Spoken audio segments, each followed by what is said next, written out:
How's it going, everybody? This is Rob Novakast back with another podcast for you guys. This is, I believe, episode 84. Let me double check because I think it's 84, as far as I know. And we got a couple things that we're going to talk about for this particular podcast episode. One in particular, Trisha Paytas, and the other, one, I'm afraid of losing my composure a little bit, which is Shane Dawson trying to shame the commentary community, talking about Onision. Oh boy, that's I'm gonna say that to some extent that's hilarious. It really is. Some of the things he said. And what's brought up anyway. Now, for starters, we'll be reading an article about that. And from what I have been told, there's apparently something going on with Trisha Paytas. So we'll be discussing those particular topics as soon as we get started. And I know like the stream's already started, but I'm just kind of waiting for the others to come on. So we can discuss the topics at hand, because those will be interesting, to say the least. But how's everybody doing today? So far. Oh, and hopefully you guys have checked out some of my some of the recent content, especially the reading of Onision, which has been hard to do just due to the fact that how bad his writing is. But anyway, trying to check Discord as well as check on Twitter and everything while waiting for the group.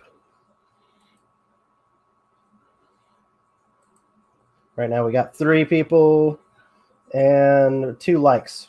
Awesome. Probably build up as soon as we start talking about these 2 particular people.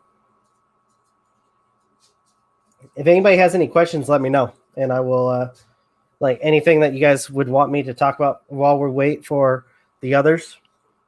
Any questions in the chat? As you guys hear my dogs barking in the background.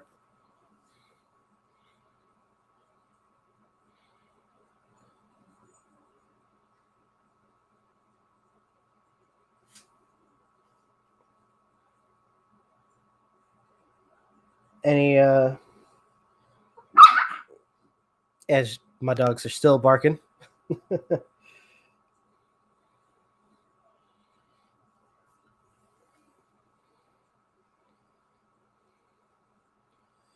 Let's see.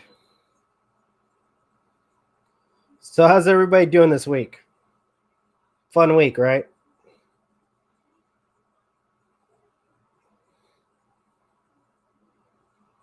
Did anybody watch the recent Onision? Or I'm sure a lot of people just went and watched videos talking about the Onision documentary for the second episode. Which kind of curious of when the third episode will come out, by which we'll talk about it. That should be fun.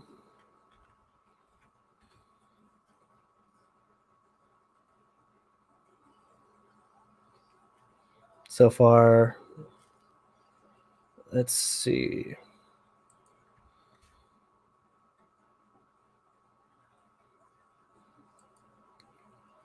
All right, 5 people.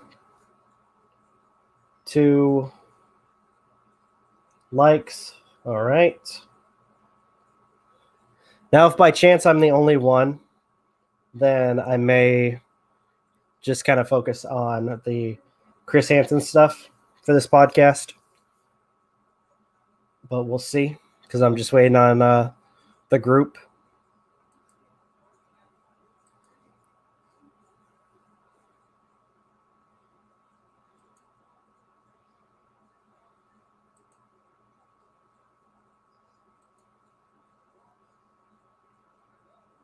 All right.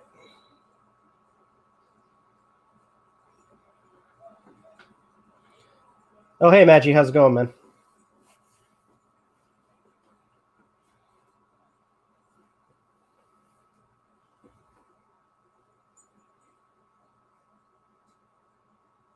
But actually, if anything, just show on screen while we wait.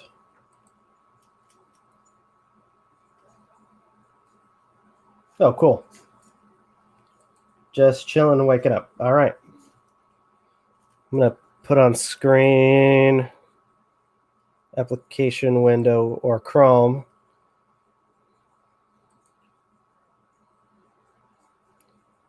Not going to use audio, but that's the article that we're going to be talking about while I'm waiting for everybody. From Mashup or Mashable. The Onision documentary is overshadowed by its own controversy. And oh boy, yeah, this will be interesting to say the least. Just waiting for. I want to wait for another minute. If nobody else is going to come on, I'm going to just get started on this.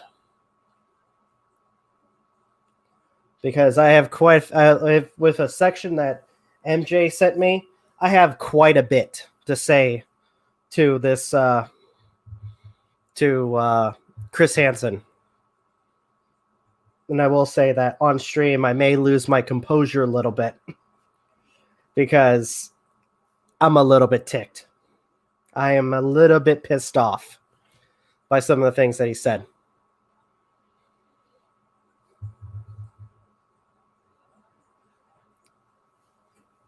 So,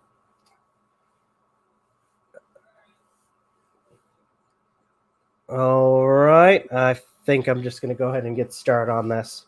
If anything, it may just be focusing on the article then. All right. So recently, we'll as we get on this, recently there was a article posted by Mashable, which is titled, and just hold on a sec because I'm actually, as I record the live stream, I'm actually moving things around so it's easier for me to read. You guys can't see it, but I'm just moving stuff around.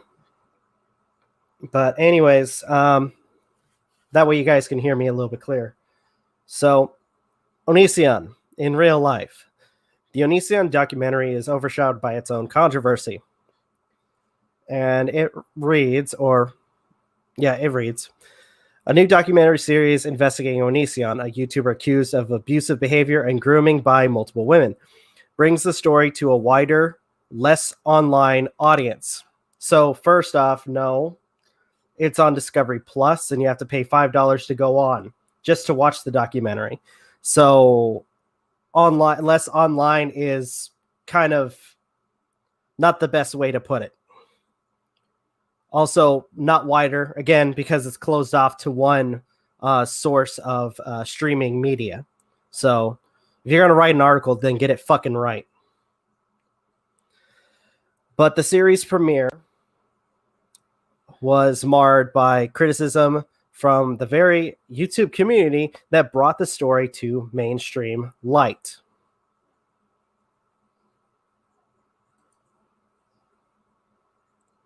Hey, old man. What's up, Magi? Not much, bro. And can I just add my 2 cents in before you start? I mean, I also, you didn't wait a minute. Okay. You waited less than a minute. Just putting that out there. Not trying to insult you, dude. I'll let that. I get your point, but you're impatient as shit, son. I'm pissed. Why the hell are you pissed? All this documentary drama is nothing but a bunch of bullshit. Oh, dude, you know that, right? Did you not? I have not been living on the internet, Rob. I was okay. You'll get to it in a second. I already know what's going on. Oh, when I get to it, I have a freaking rant prepared for the segment of this article that I want to address. But still, you best watch what you say because Chris Hansen's a bit of a boomer. Yeah, And he will come after. He might come after D because he's a boomer, and that's what boomers do. They do boomer things. Yeah, well, I don't even have any of his I'm not even using any of his friggin' videos. So Oh, come on, he's attacking people for less. Yeah. Well, come on, I'm not wrong, sadly. True. I use the word sadly in hyphens, by the way. I know. Well, I'm still, I mean, and that's not going to keep me from saying some of my 2 cents on this because I'm a little bit irritated. Is it about how they showed the girls' stories? That's one reason, but no, we'll get to it. Shiloh was on there. We'll get to it after she lied. Yeah, we'll get to it. Sorry, that's what's got me mainly pissed, bro. I know. The fact that she fucking lied. A lot of people are pissed because she said that she wasn't going to be on it if they didn't get the full okay from everybody, and they didn't. And have you checked Twitter lately? And even then, they still use Sarah's story in the freaking video. Yes, they did. But they just blurred her name out, which is if they didn't want her. She didn't want her story being told, then she didn't want her fucking story being told. But, we got Chris Hansen, who just wanted to make his quick buck for the day. By the way, that actually brings up a question. Chris, if you ever watch this, how much money are you making on just, the money made from people, getting the $5 per subscription to watch this? If you haven't been paying attention, Rob, not a lot because people are watching the documentary then canceling. Yeah, it acts like a free trial on Netflix. If you cancel it before the week's up, you can redo it. Remember when we first met and I told you I have a week of Netflix left, and you're like, "What? You can borrow mine." No, I'm fine with the way I do things. So I don't have to pay for it. Remember when we first met? I believe so. Yes. We had a big laugh about it because that's when you asked MJ, Aden, and me if we drank. Oh man, I'll never forget that. And MJ was like, "I'm allergic to alcohol." I'm like, "I'm half allergic to alcohol." Oh yeah, that's right. That was so weird. I am half allergic to alcohol, by the way. It depends on the alcohol if I'll get sick or not. That reminds me, dude, I'm taking a vacation in New Orleans in May. Oh, we ain't coming back. I have to. I got work. Here lies Rob, dead and forgotten. With your extremist tones, you might die. It's New Orleans. I'm kidding. New Orleans is nice. Well, it's where you go is where the danger is. Well, I know in May or before May, I'm actually going to try to get a 360 camera. And I'm going to 360 camera, huh? Yeah, like that has a 360 view. And I'm just I know what a 360 camera is. And this is the first time I've had my laptop set up in a long time, dude. Oh, nice. I don't even have a desk anymore. Oh, shit. Like, after I lost the internet, my desk fell apart. Oh, damn. Kind of luck, right? It's a $1,600 computer. I don't want it going into the dirt. Yeah. Spend a lot. At least. I mean, I can relate. I saved up and starved myself, Rob. I was going to say, I can relate because I've spent a lot of money on my setup. Well, I mean, I'm saving up to get another Xbox One so I don't have to use mine. Because my Xbox One's the original model. The one that can download when it's turned off. Yeah. And I found out those are really rare because they discontinued them. So it's like... Yeah, and I just gave mine away to dude! I just gave mine to family. Hey, they needed it. The kids needed a freaking the kids especially need consoles right now. That is a boomer. I'm dude on Facebook and Twitter. I'm seeing like constant. Oh, PlayStation and Xbox is restocking. Like bullshit. You guys are so full of crap. And it turns out, 20 of them, like 90% of them, sorry, are trying to promote that whole PlayStation credits. Like, dude, so wait, is it like a credit card? Does that mean I have to freaking make purchases in order to build up credit so that way I can? Let me just say this right here and now, Rob. Yeah. I'm personally not getting the PlayStation 5 because it is a train wreck of a system. I only want it for one reason. It's the most selfish reason ever. God of War? No. That's not selfish. That's a guilty pleasure. On another note, I want it for guilty pleasure too. But because bragging rights. No, you don't get no bragging rights with that. You got a toaster. Anyways, the KFC will be bragging rights. Okay, Rob, I'm not telling you I want that for my birthday, but Rob, I want that for my birthday. I just want a PC that I can plug into my TV and leave it there. Then I can play emulators for life. Yeah. Hey, MJ. Hey. Is that a picture of your cat? Yeah. She stuck in a Meyer bag.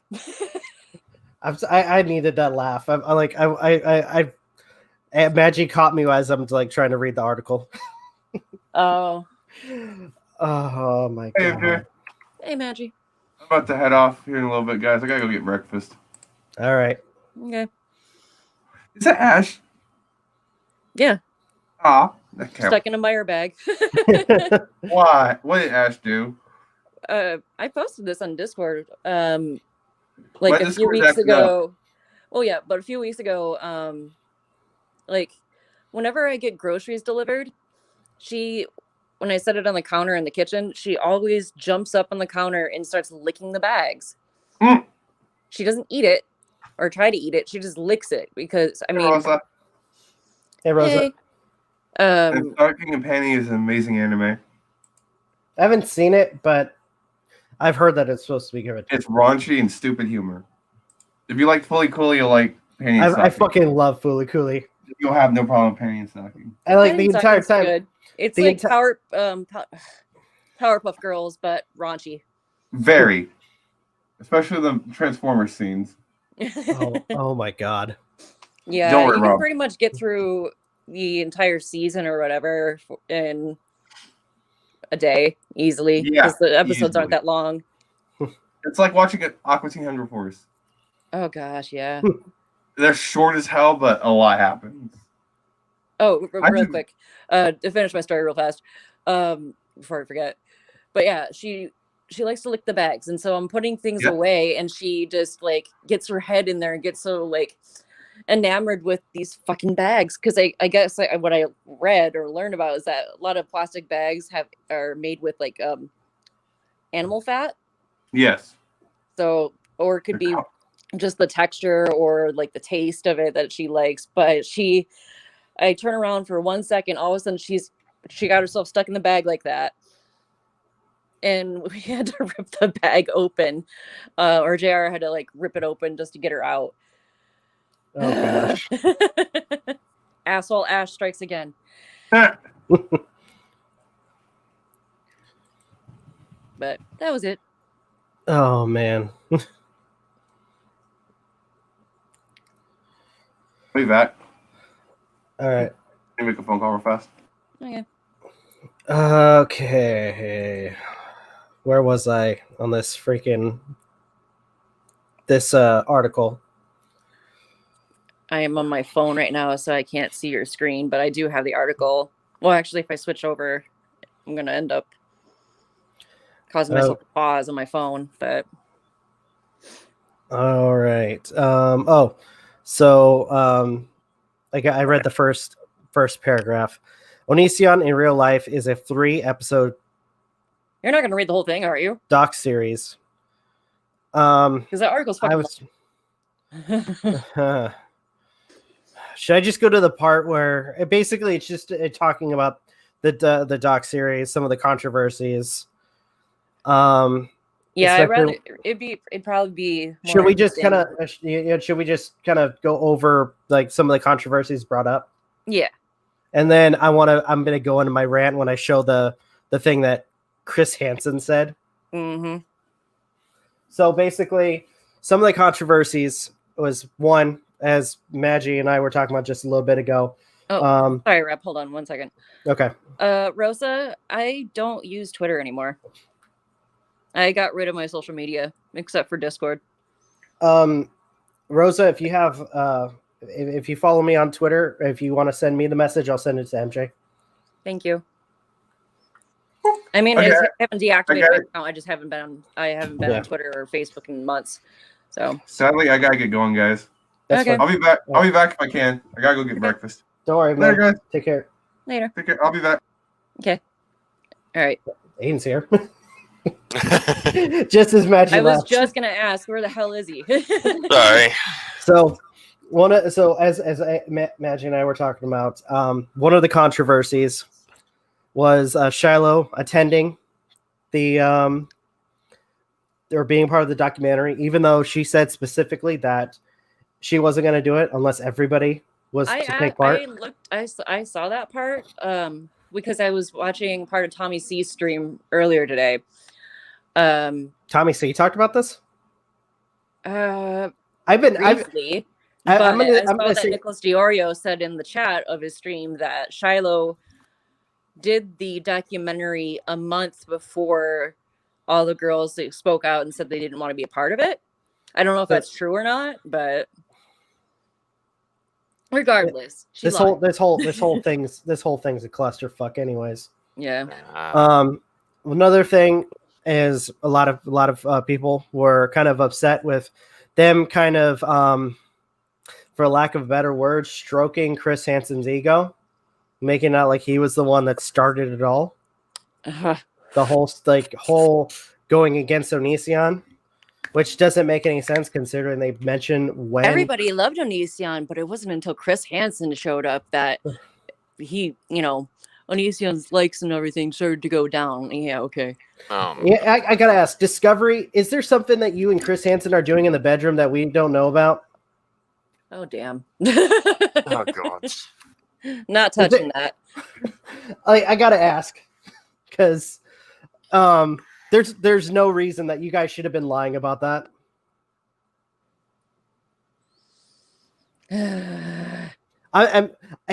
That's just his opinion, by the way. And right now, I'm like, when we get to the part, I'm gonna go into a rant because I'm a little bit pissed off. Only a little bit? I was pissed off. That's why I sent the article to you. I'm withholding my anger to the rant. Oh. I'm pissed. Hey, vegan. Is this going to be along the same lines as the live action Aladdin rant? I was just going to say, is this the Jafar rant? That's fiction. This is a real fucker that wants to fucking lie about everything. Oh, and the argument, by the way, I mean, I know some people would say, and I know we're going to get to this eventually, but real quick, about how, like, this is supposed to get more eyes on the situation. I've already pay.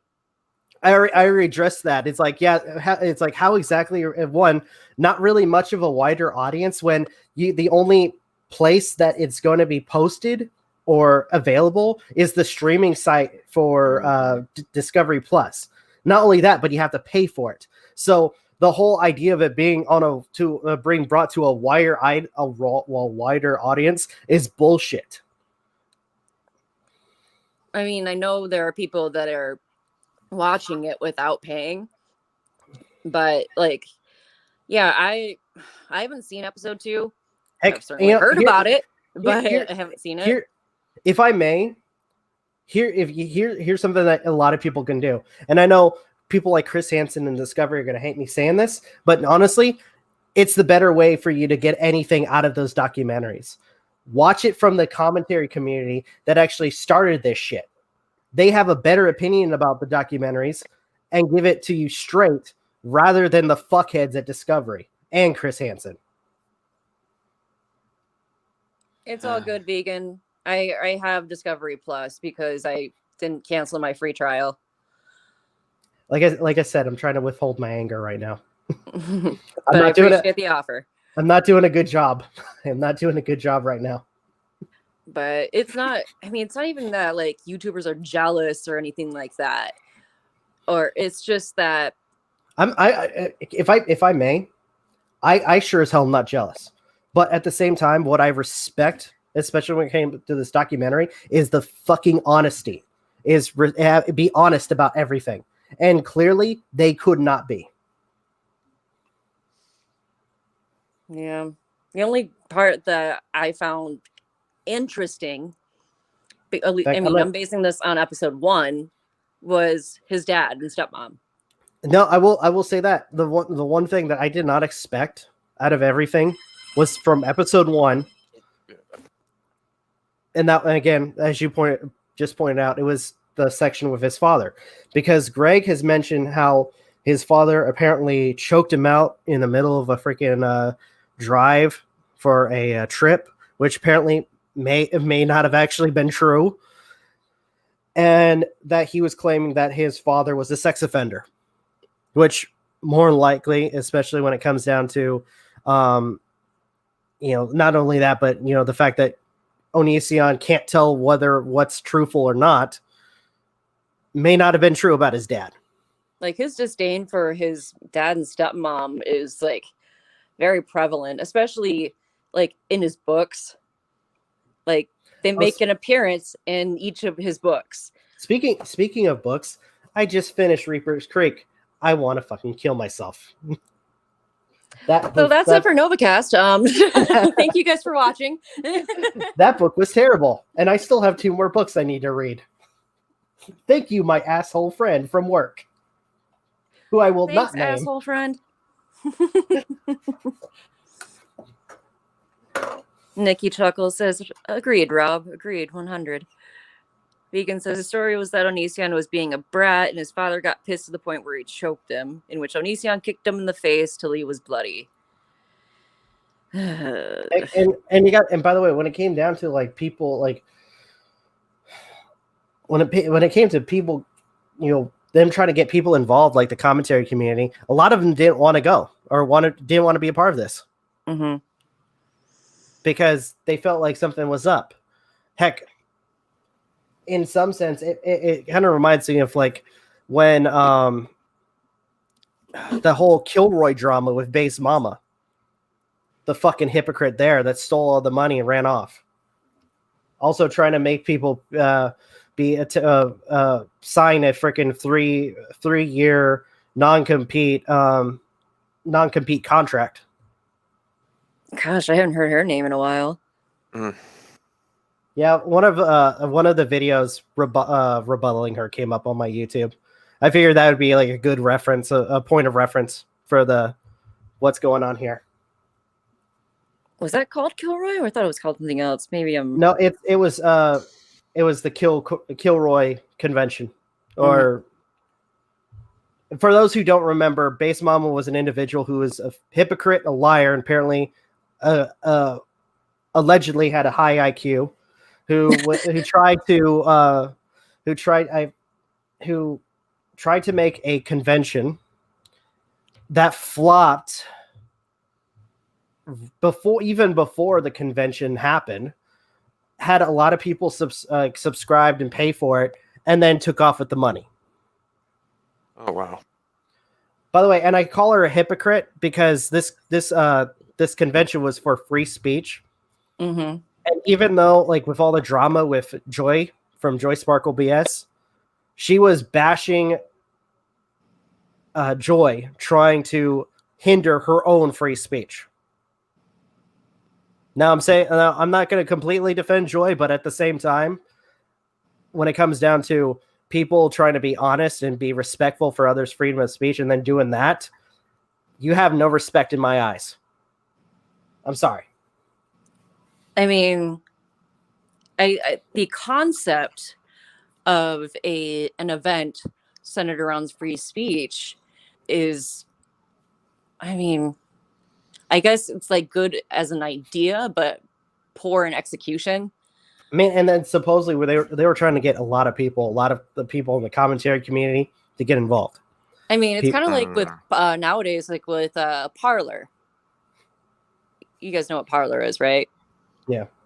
Wait, actually, here's a question. Here's another example. What was that one convention that happened with that one female YouTuber that went terribly wrong? What? Which one? The one where it was way over the limit of people being in the building, and TanaCon? Yeah, TanaCon. But Parler, for those of you that don't know what Parler is, it's basically a social media site / app that is centered around like little to no moderation. but it got shut down or taken off of Amazon's web services, so it like does not have a host. It's you can't download it anymore on the App Store or the Google Play Store. I don't whatever the Android equivalent is. I can't think of. I can't. I believe so. Yes. But oh wait. Oh gosh, I got another one. Remember when FouseyTube made try to set up a concert? July 15th. That's the only reason why I remember that day is just because he kept shouting it. And who was it that he was going to try to get there? I don't know. It was Drake. Like some rap. He was going to try to get Drake. Yeah, and then when it fell flat, did people pay for money for that? I can't remember. I think so. I'm not sure. I could have sworn people got upset because they ended up paying money. He not only did the guy not show up, but apparently he didn't even know about it. He didn't even know who FouseyTube was. Yeah, and not only that, but I guess there was a bomb threat around the same time that caused everybody to come outside, and friggin' FouseyTube was make a freaking ass of himself.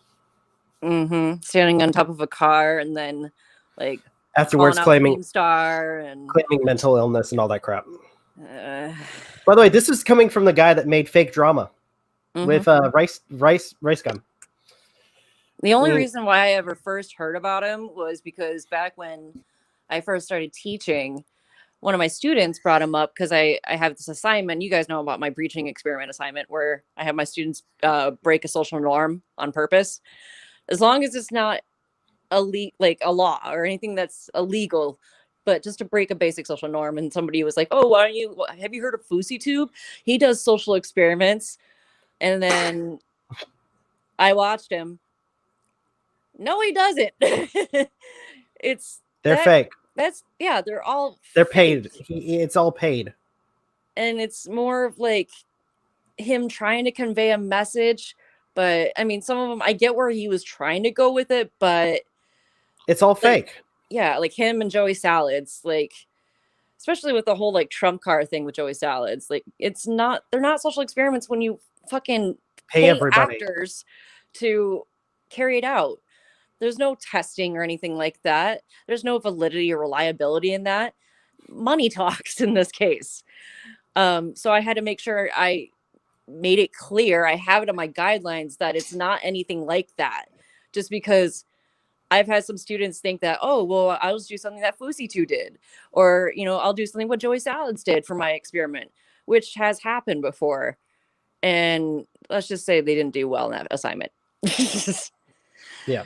But so all in all, there's quite a few things that are that have been through this documentary have been kind of controversial. Like the people, some of the female victims didn't want to get involved in Shiloh. And they blurred their faces. Yeah, they still use the video. They blurred their faces. They didn't use their names, which I'm sure a lot of people are pissed about that. Actually, I wouldn't even. Names? No, they didn't use their names, but I'm kind of wondering if they can. I'm kind of wondering if they would get in trouble with that. No, I don't believe so, because it would technically fall under fair use. Yeah. And that's kind of the crux of the argument that they're giving, or at least that's what Chris Hansen's giving. And then right now, again, them claiming that it's reaching a wider audience, even though again it's only singled out to a single streaming website. Yeah, Charlotte was the one that told the story.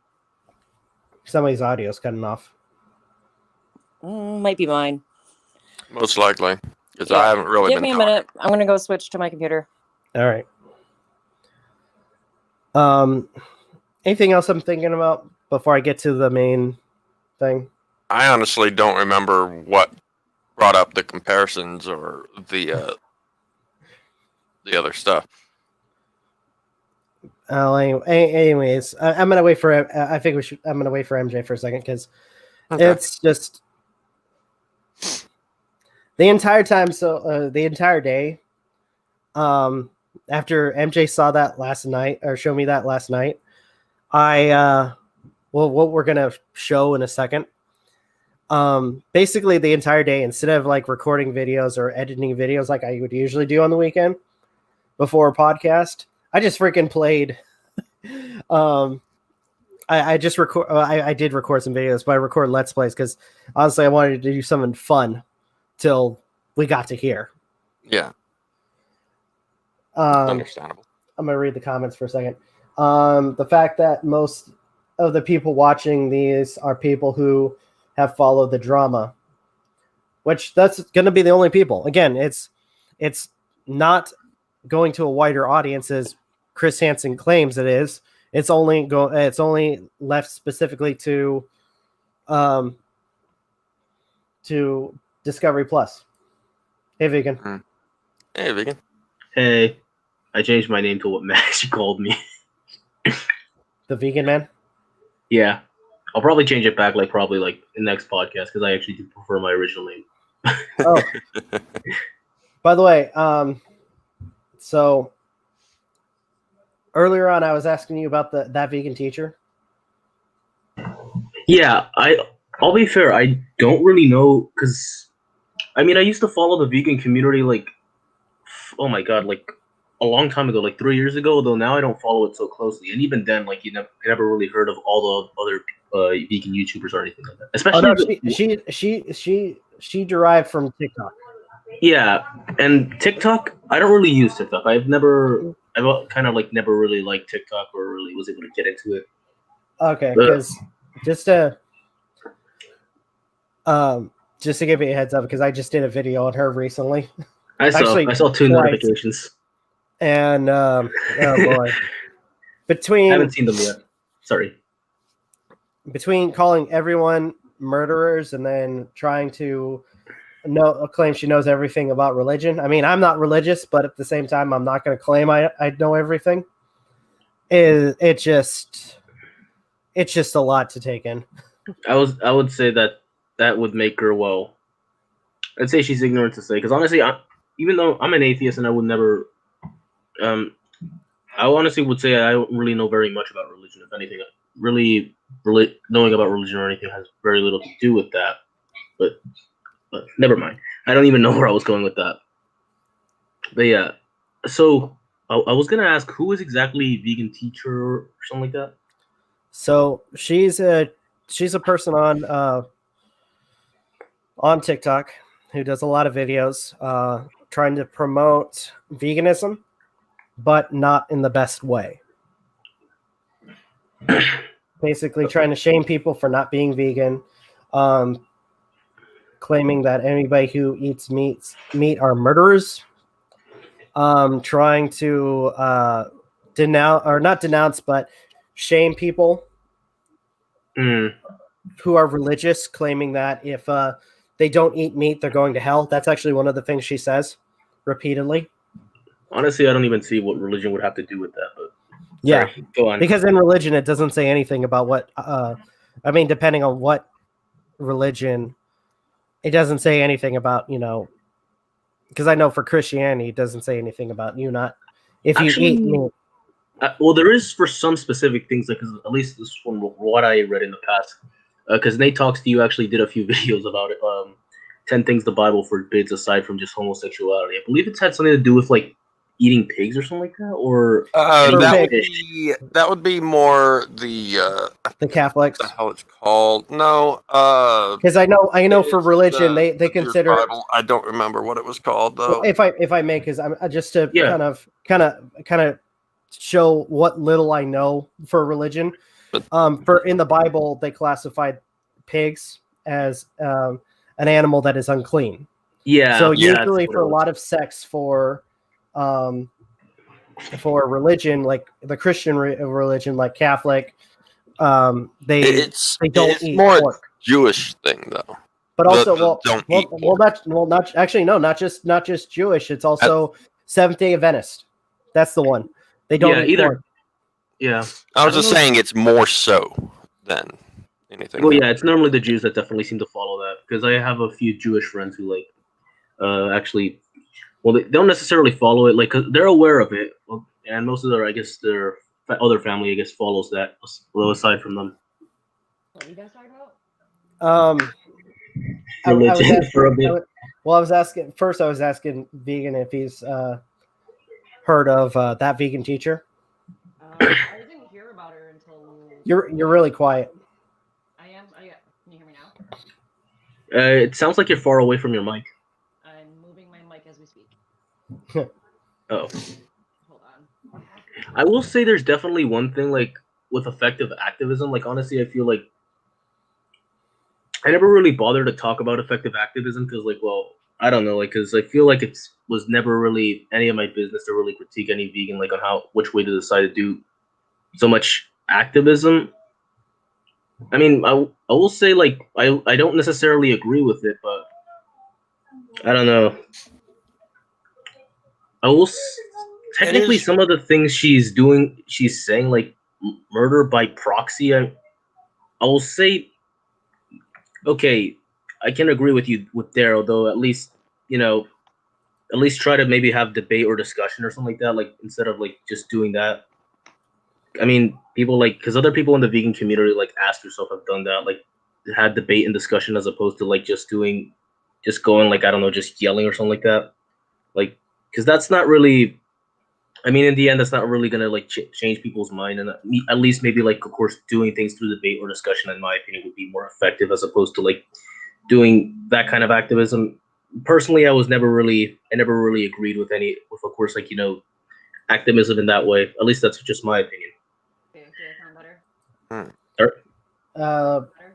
Still a little bit quiet. Damn. Yeah, it's like your audio's low. Should be, but hold on. Oh wait, hold on. Oh wait, that's what the hell? Continue talking while I fix this. Yeah. Yeah, no, I was just, because, I mean, I've seen it a lot, because, of course, we did have a bunch of debates, of course, at least this is from, like, the last time I saw, at least when I was, like, very, very heavily following this, like, of course, a bunch of debates, between, of course, like, people that eat meat and vegans, mainly, I guess, a lot of those, like, being by this YouTuber called Ask Yourself, who deleted a lot of his videos, but not the point. It always, like, because there have been, like, some good, honest, like, good debate and discussions that, of course, have come across, at least through some of them, and I always feel like that would be more effective. Like, I would say that there is a point, like, honestly, where maybe, like, okay, like, there are, like, I say some, like, well, gray areas in that sense, because I know in some of these debates or discussion that kind of some of these, not all of these, will plan out and go well and, like, stay respectfully. I know, because some of them don't end up really turning out that way and can get into just a straight up shouting match. Yeah. Well, now how's my microphone now? I think the thing that bothers me, from what I understand, everything from what I recall, Rob, Ronnie, and I think Magi told me, was that one, she's basically going around shaming these young TikTokers. Yeah. It's primarily the younger audience of TikTok that she tends to go after, from what I'm understanding. I mean, like I said, it's one way. It's one thing to speak your mind and try to give people a different opinion. It's another to go out and tell a kid, and I'm not kidding, it was a kid, telling them that they're going straight to hell because they don't go vegan.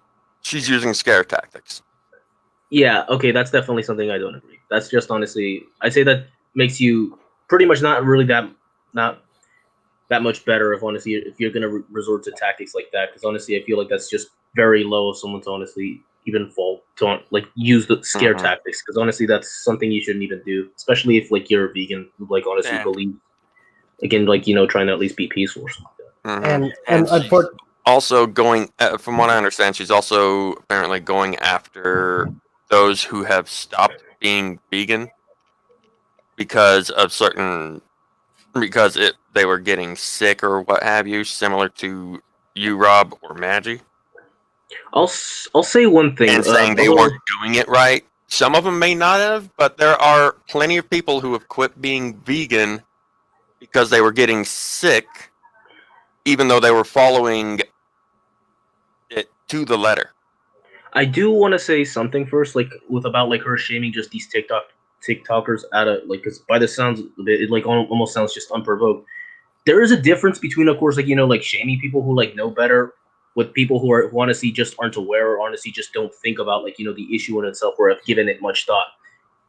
Through my experience, honestly, that just drags people just away from it and honestly never even wanting to touch or even talk about the topic in the future. So I'd say you could honestly just bring the idea to them to at least get them to think about it, as opposed to just honestly just shaming them right off the bat, because that's not going to do anything other than just alienate them. I will say, okay, you can continue. Did you have anything else to say about the people that have stopped being vegan? Sorry. Just what I stated. There are those like Rob, Magi, who have tried being vegan and they can't because they ended up getting sick, even though they were following it to the letter. Then there are those that may not have,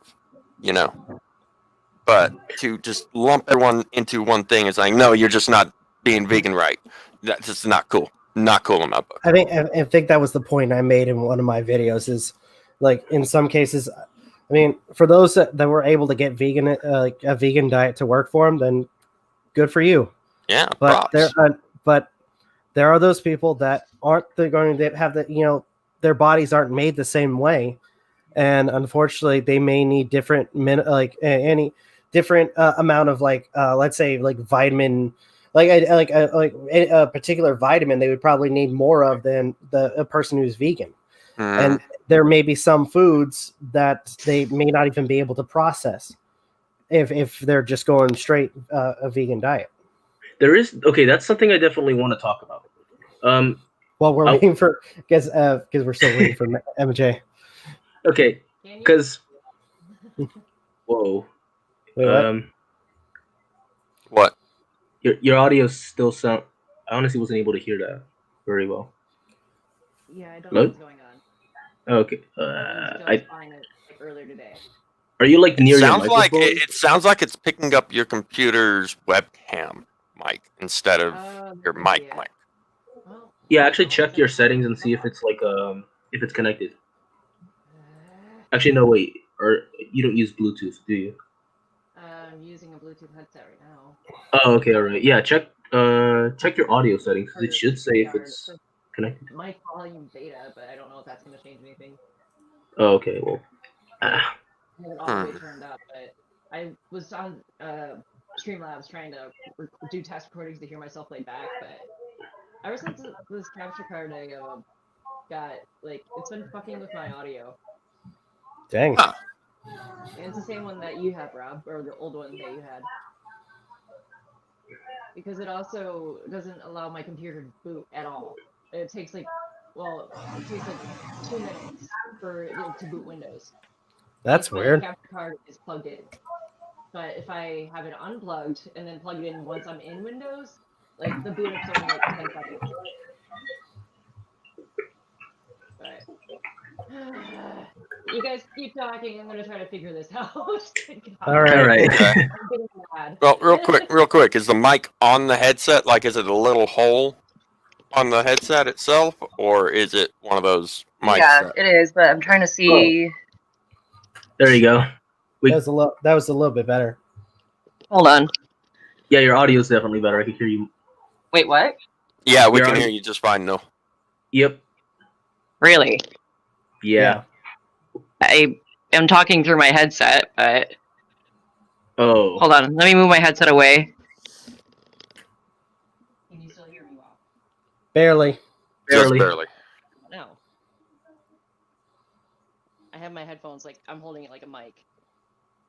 Oh. That's weird. Fucking technology! Roy? Wait, what? There was something I definitely wanted to say regarding, of course, any ex-vegans or something like that.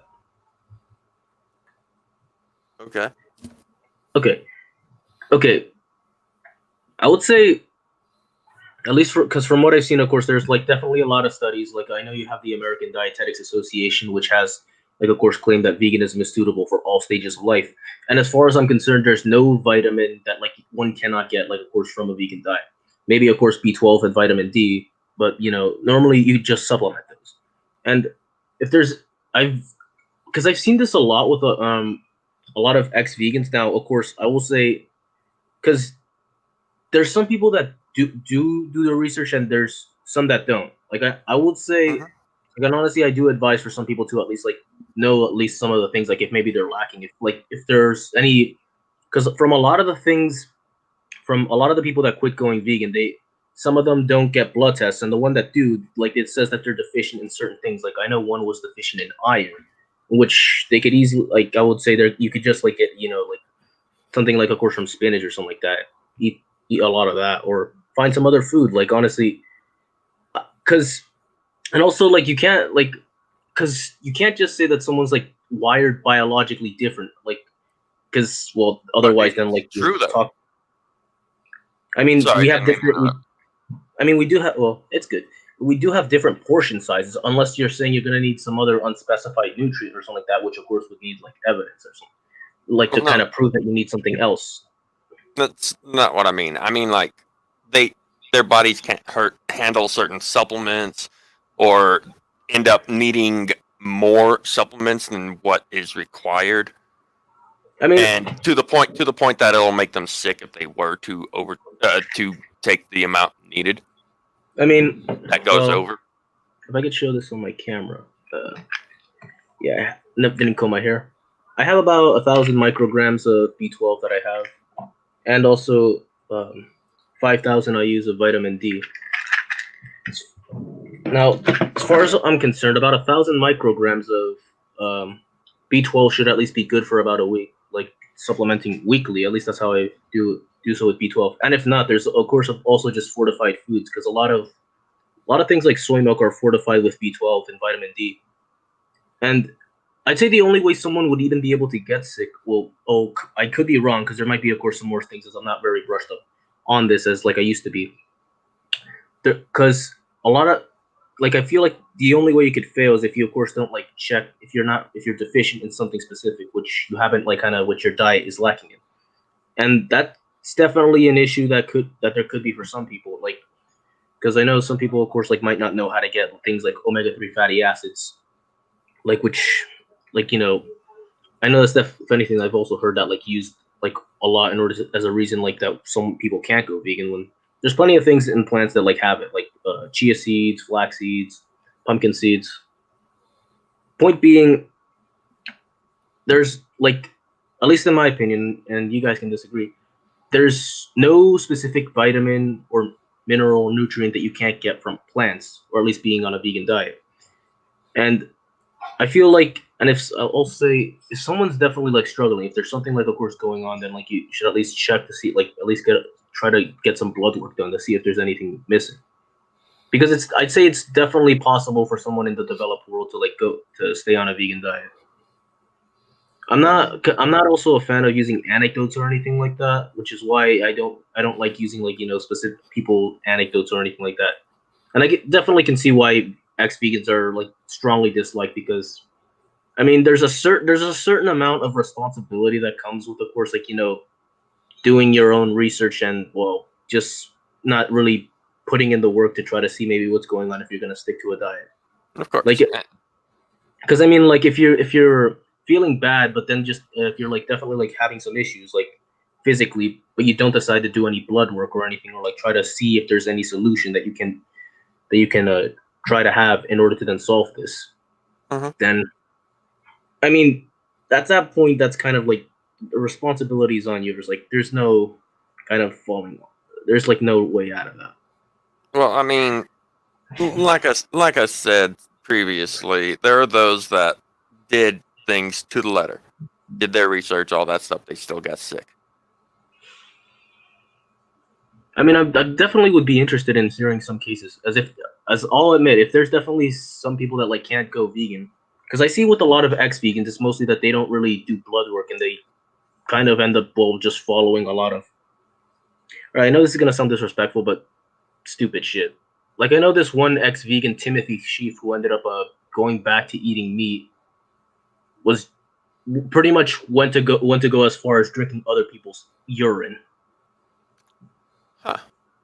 Yeah. So I'm not gonna lump him in with a bunch of ex-vegans or something like that, but I will say that there's definitely I'd say from what I've seen, some ex-vegans that like end up just listening to and following just some things that honestly are just stupid. Yeah, I just don't think it's right or fair to lump all ex-vegans into one group. It doesn't sound right or fair to me. Yeah, I'm not completely confident in saying that, although that's at least from a lot of examples that I've seen from ex-vegans, and even then, like there's probably others, and they don't really try to like figure out a solution. I know Nikocado Avocado was someone that really he decided not to. He kind of annoys me because like he never really did any blood work, and he just assumed he was deficient in something, but like never got any blood work to try to like really try to at least like see if he could stay on the vegan diet, and also like then blames it, doesn't even notice that his weight gain is really on his own fault. Although that's like honestly outside of veganism, but yeah, I don't see like honestly a lot of ex-vegans like kind of trying to really put in the effort. And I will say it's definitely not easy to like always try to put in the effort to try to stay vegan, because of course like sometimes you do have to do a bit of research or like have to go the extra mile, like maybe getting some blood work to try to see if there's any issues. Although if you're gonna go vegan, like honestly at least try to do your research. Although if I will say if there's definitely cases like Aden's talking about where someone can't go vegan, I'd be interested in seeing like what's exactly going on, because as far as I'm concerned, there's like not really anything that really should be, of course, an issue, and this of course supported with at least many studies, of course, like the American Dietetics Association that claims veganism is suitable for all stages of life.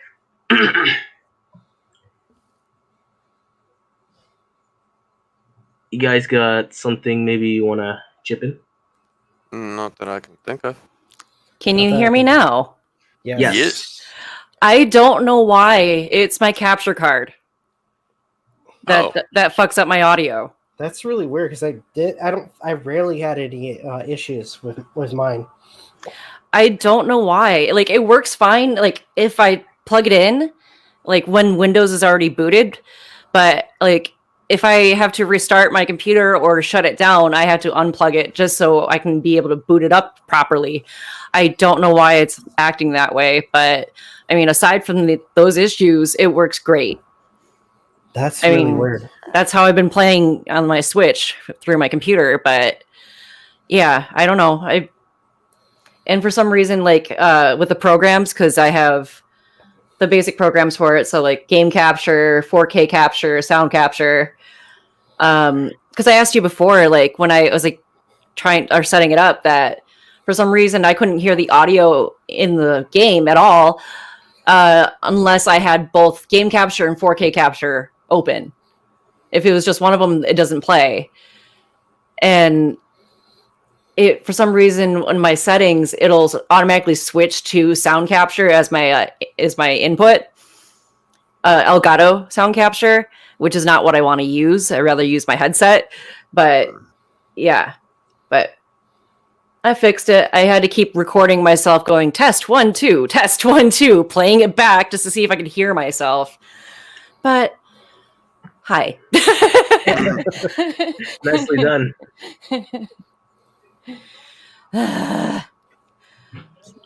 MJ, noticed the name change? The vegan man. Why not the big V? Well, that was definitely like another thing I was considering, although I decided to go for it because it made me laugh. Big V. I have that clip on my phone because I was going to upload it. Yeah. God damn it. I had not laughed that hard in such a long time. Oh man. But yeah, Rob, Aden, you guys got anything maybe you want to add or say in response to honestly what I said? Not that I can think of aside from what I have said. Like I said, sorry. I was gonna say same here. Okay, because I was like I said, honestly, it isn't always easy to honestly stay on a vegan diet. Like honestly, I'd say it's never really it's not always very convenient. Like I said, you sometimes do have to go the extra mile. Also, do want to say it's definitely cheaper, honestly, going vegan. Like in certain cases, if you're like able to like really plan and like honestly know how to shop. Yeah, it depends on where you live, because some of that shit is super freaking pricey compared to other products. Exactly. The only thing that really costs me a lot is if I try to buy any of like the fancy meat substitutes. Because I know like there's like these vegan patties, like which 2 of them, if I'm right, they go for like $6-7. Eating healthy is really, really expensive here. Mm-hmm. Yep.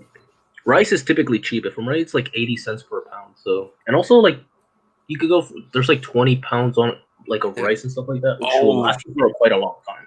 If only rice was was priced by the pound here. I would love to eat rice more often and learn how to properly cook it without a rice cooker. I'll give you instructions. I actually wish I had a rice cooker. From what I hear, the rice is even better. I have a rice cooker, and but I usually, honestly, I make mine through the microwave, and it's not like that Uncle Ben's shit. Like fuck that. Rest in peace to that company. I was gonna say funny you mentioned that. I got it was a gift. No, I was gonna say it was a somebody gifted to, what a fucked up me. Gift. I was gonna say somebody gifted this to me and my ex-wife. It's a microwave rice cooker. Huh. You just clamp the lid, you put the rice and water in, and then you microwave it. Yeah. And it's supposed to like steam cook. I mean, maybe because I'm Asian, but I'm picky about rice. Yeah. Part of it, from what I understand, is also like the quality of the water you use to cook it in. You got to make sure you clean your rice, though, too. Yes. Yes.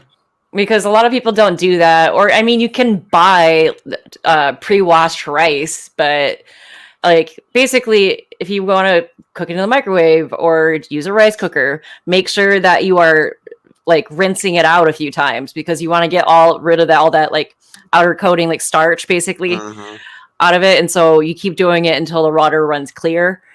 And then same for noodles. Yeah. And so, I mean, that's the only downside, I think, of making actual rice, like rather than like minute rice.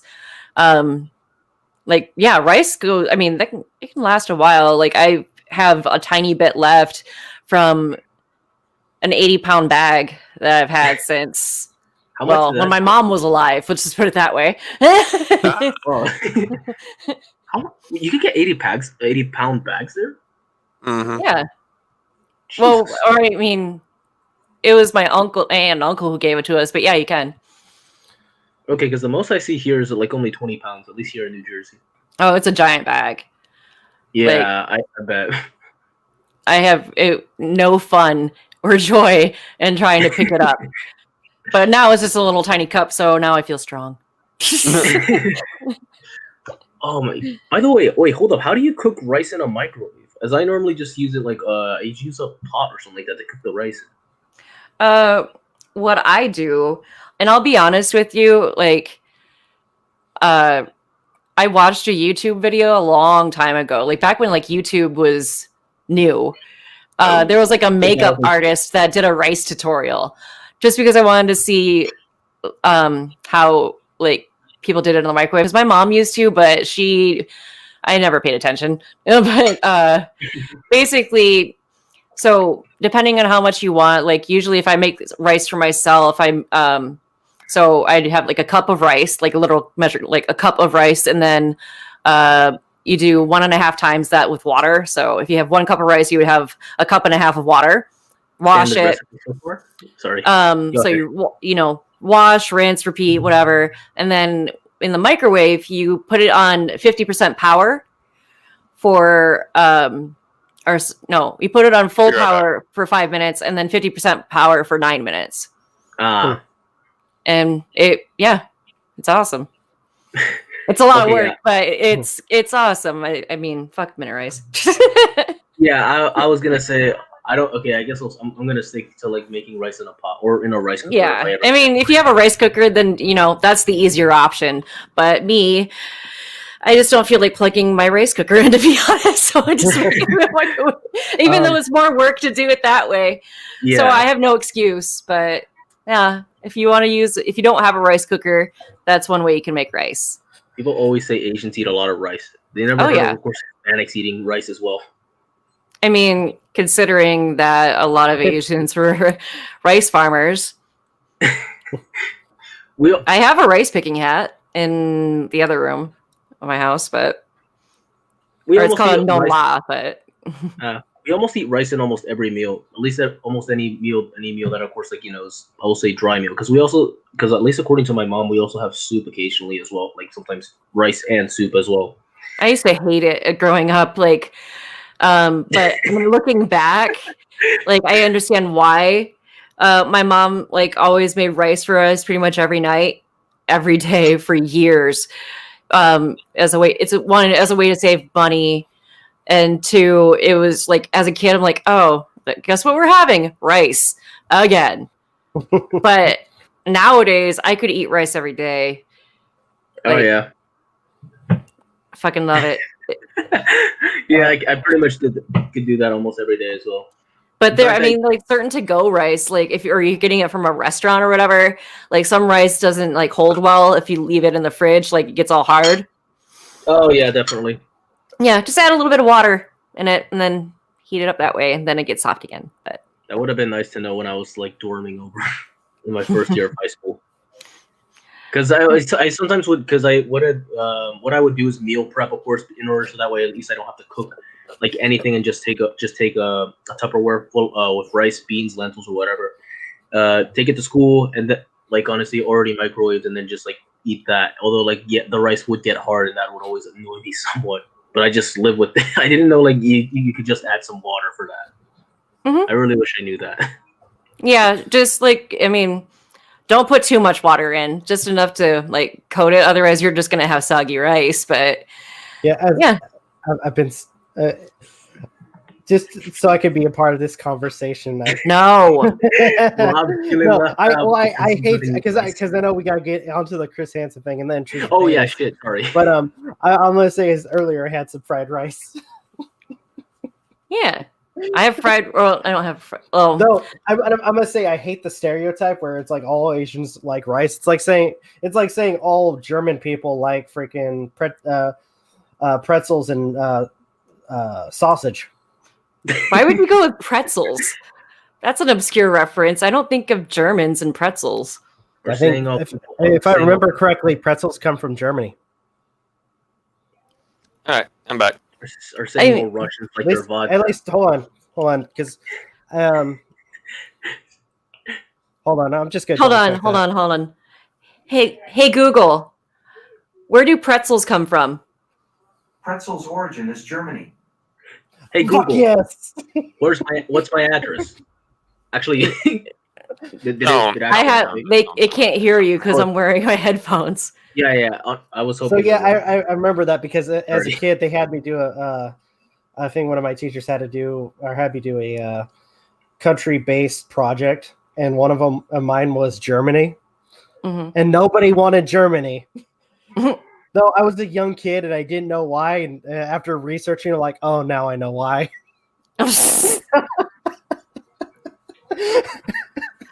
Fuck! And I like pretzels. You didn't decide to go with the Bloodfest. I'm just saying. Oh well, here's the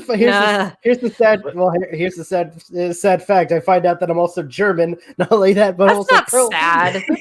That's not sad. Oh no! Well, here's the kicker. I find out that I'm also Polish. Now that's sad. I'm just kidding. Just kidding. Sorry if anyone is Polish. Well, it's like, well, then I'm double fucked because both the Germans and the freaking Russians hate me.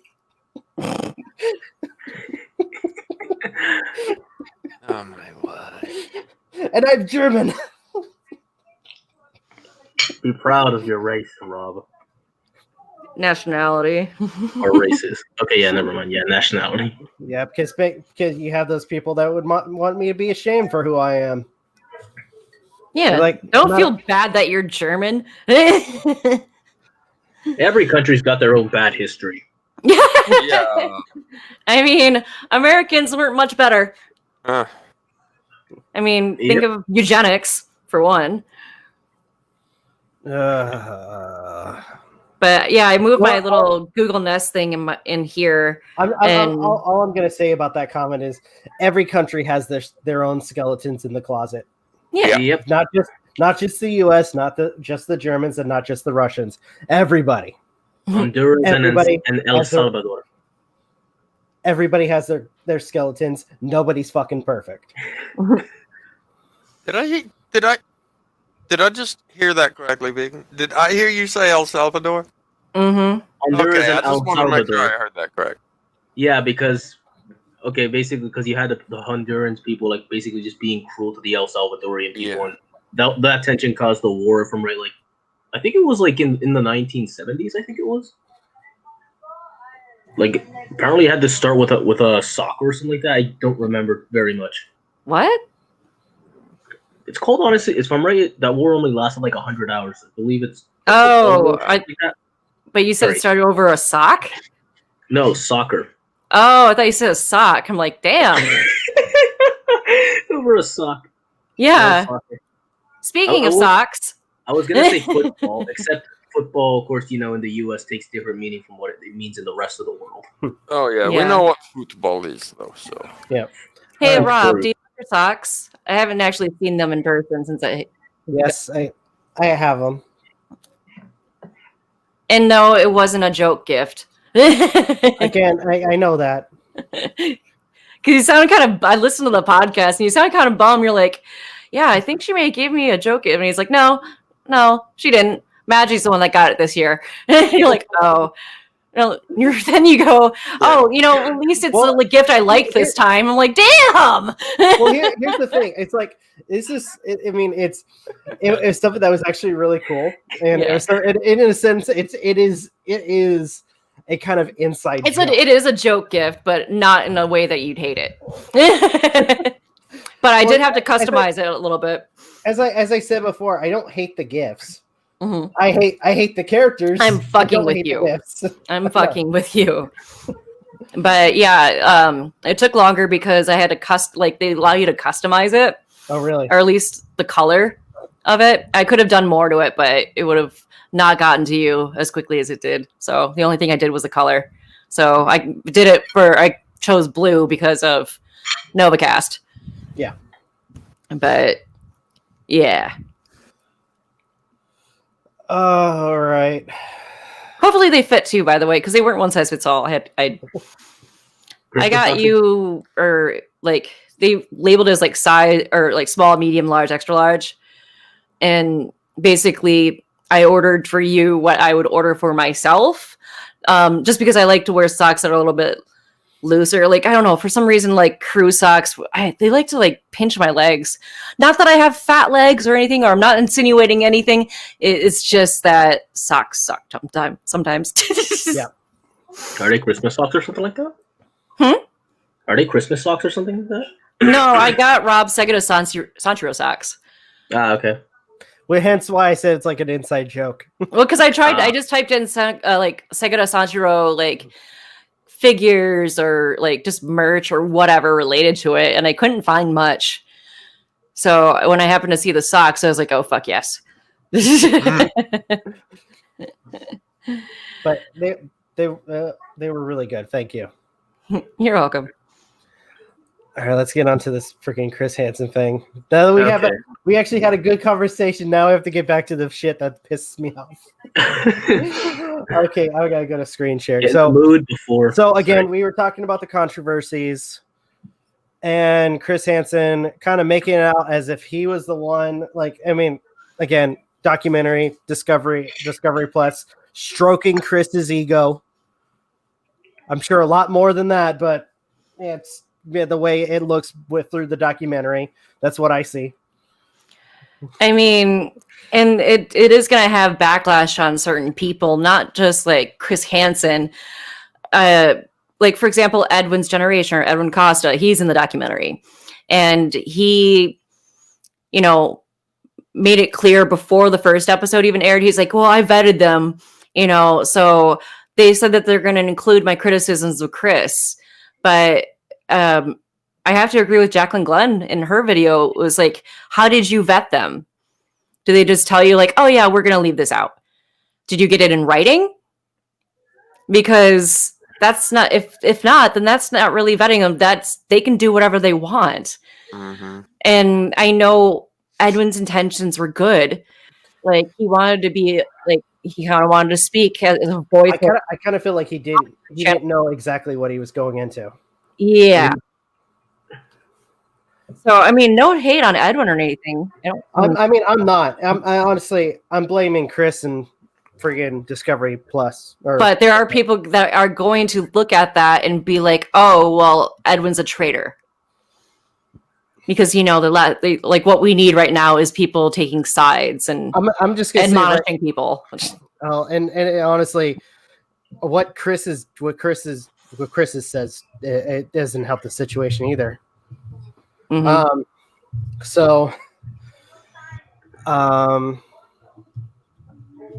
I'm trying to find. Okay, I found it. Are you talking about the Chris Hansen part at the end? Near the end, yes. Okay, I found haven't it. seen all of them, So this is last bit of the article. I'm gonna go ahead and send or put the link in chat. Okay. So they know what we're referring to. Okay, so Chris Hansen, to his credit, does acknowledge that he's an outsider. In a Zoom call with Mashable, he described the backlash to the documentary as a clash of cultures between traditional and digital media. I don't think that's the case. Again, it's more of the dishonesty of it all. And also not giving people credit. And not giving people credit. Me, honestly, I'm more important of like the people, the justice that is being, that the honesty and the justice towards the people that have suffered. That's my biggest issue.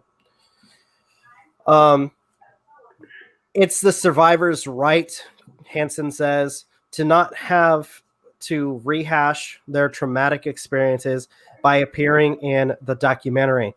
But Hansen still believes that bringing the story, regardless of whether or not survivors want it told to a larger audience, was inevitable.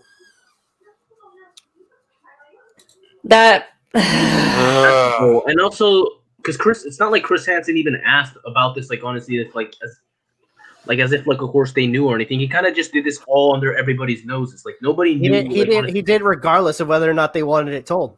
And he made a big deal about this whole thing because one, he had said on Twitter that he was never going to do anything without the girl's consent or knowledge or anything like that.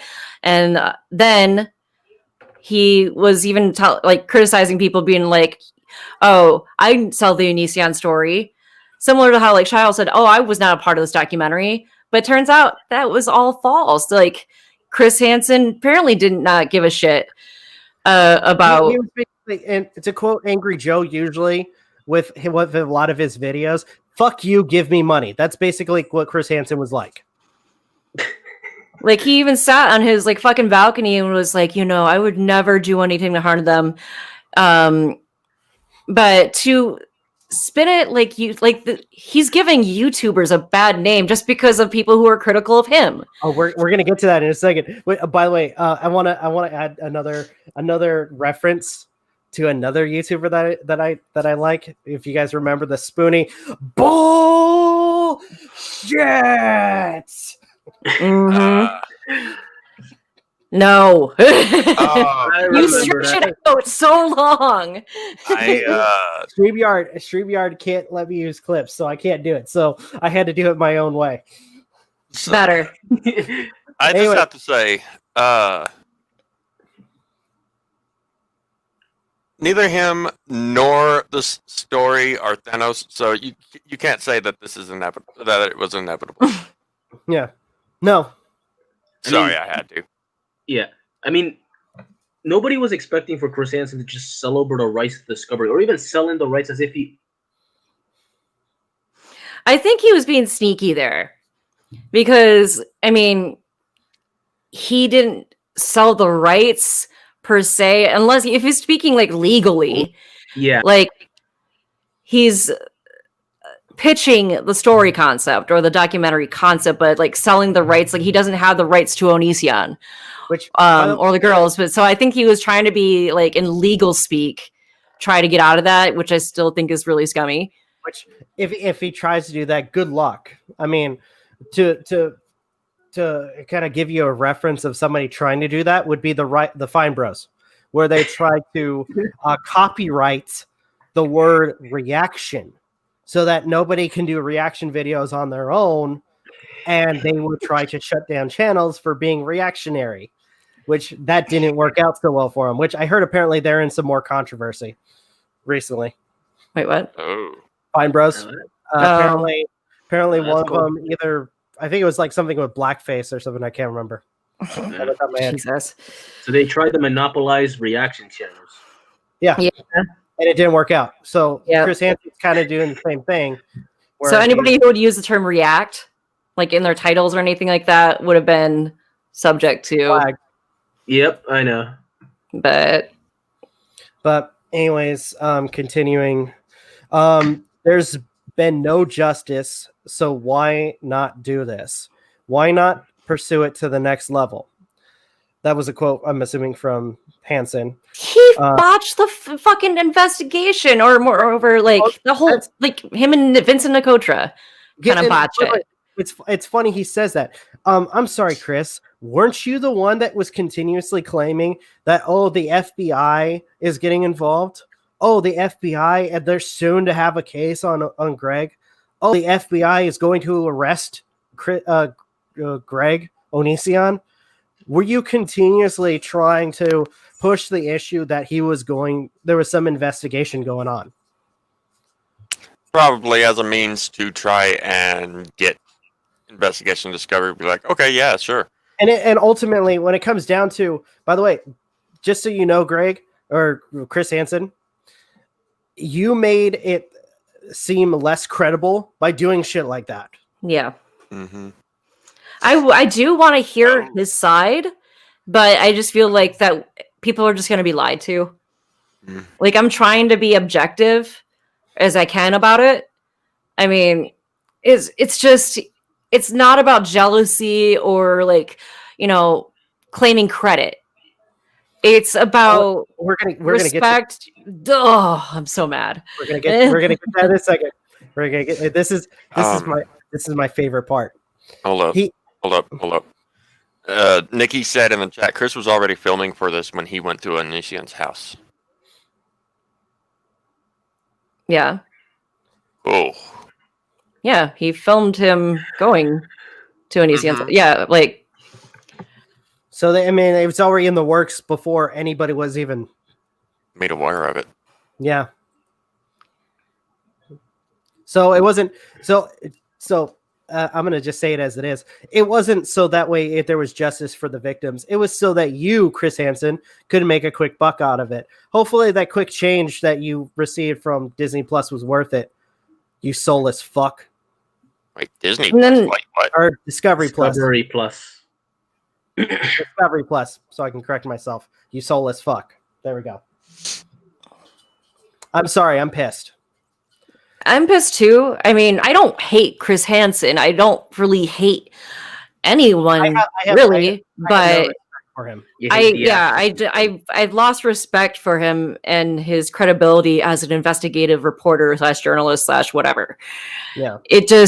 But the thing is like, have any of the survivors said anything on Twitter about it? Since I don't see it, I haven't been on Twitter in months, like I said. Because I'm wondering if like what their thoughts on that. I'm sure I mean, I'm not saying that they need to say something. It's just. Well, I'm not either, but I'm just saying, like, I'm sure if they didn't give their approval and he's still using their story, using video, and just blurring out their faces, I'm sure they'd be a little bit pissed.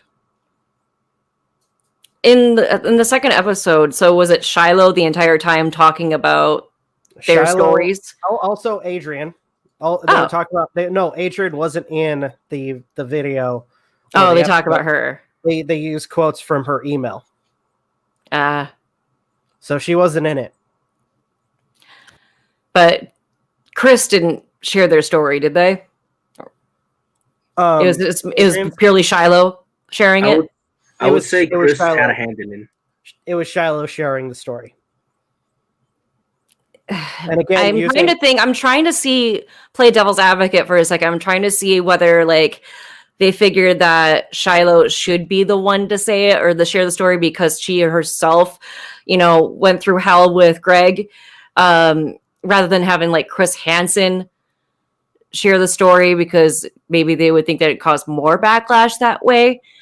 And also it could also skate by the fact that he's not sharing their story like Shiloh is, if that makes sense. I'm trying to think of anything that they could skate around. Even then, I feel like it sounds more like just squirming for an excuse because, I mean, he already had a hand in it because, I mean, he was the one that, like, sold it to Discovery Plus, the story. And plus, also, I don't know how... Okay, I will say I don't know how much Chris Hansen is involved within, of course, the documentary. But, I mean, if it wasn't for the fact that he sold it to begin with, like, the story, like, their stories wouldn't even be broadcasted in the documentary to begin with.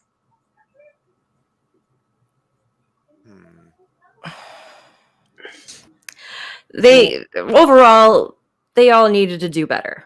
Yeah. Agreed. But don't to try to create this whole divisiveness of like, commentary channels or the Goon Squad versus mainstream media, because that's not it at all. We're going to get to that because he adds that the allegations against Onision haven't been taken as seriously as they should have been over the last 10 years because they are dismissed as YouTube drama instead of the potential criminal abusive behavior.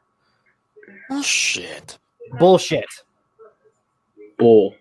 There's been so many times where people have brought up this whole thing, and even quite a few of them who've like contacted, tried to contact the police about his behavior. If anything, go ahead. I was gonna say, if anything, blame because it doesn't help too that when it comes down to Onision, one fact is for sure is Onision. When it comes to his behavior, he knows the fucking laws. So at this entire time, it's been difficult for somebody to get him on something. And it doesn't help too that there's been so many, girls, like people who are in their teens coming to his house, lured. I want to add, lured by Kai when they were Lainey as a potential girlfriend, and then use Onision using that as a way to try to get something out of that relationship. Mm-hmm. Also, didn't Kai get dead named in the second episode? Oh. Where they were referring to Kai as Lainey? So no, so it was first Taylor, then Lainey, then like mentioning kind of. I think that did happen, but they were like kind of going. First, it was the person was named Taylor, going through their story, then going at their transition to Lainey, and then their transition to Kai. Yeah, but I believe in the first episode, I think it was Chris that referred to Kai as she. I have to look. I'm pretty sure I caught that in the first episode. I could be wrong though, so I mean, don't quote me on that. But I think the entire time they called Kai she. But anyway, now it's on to the best part.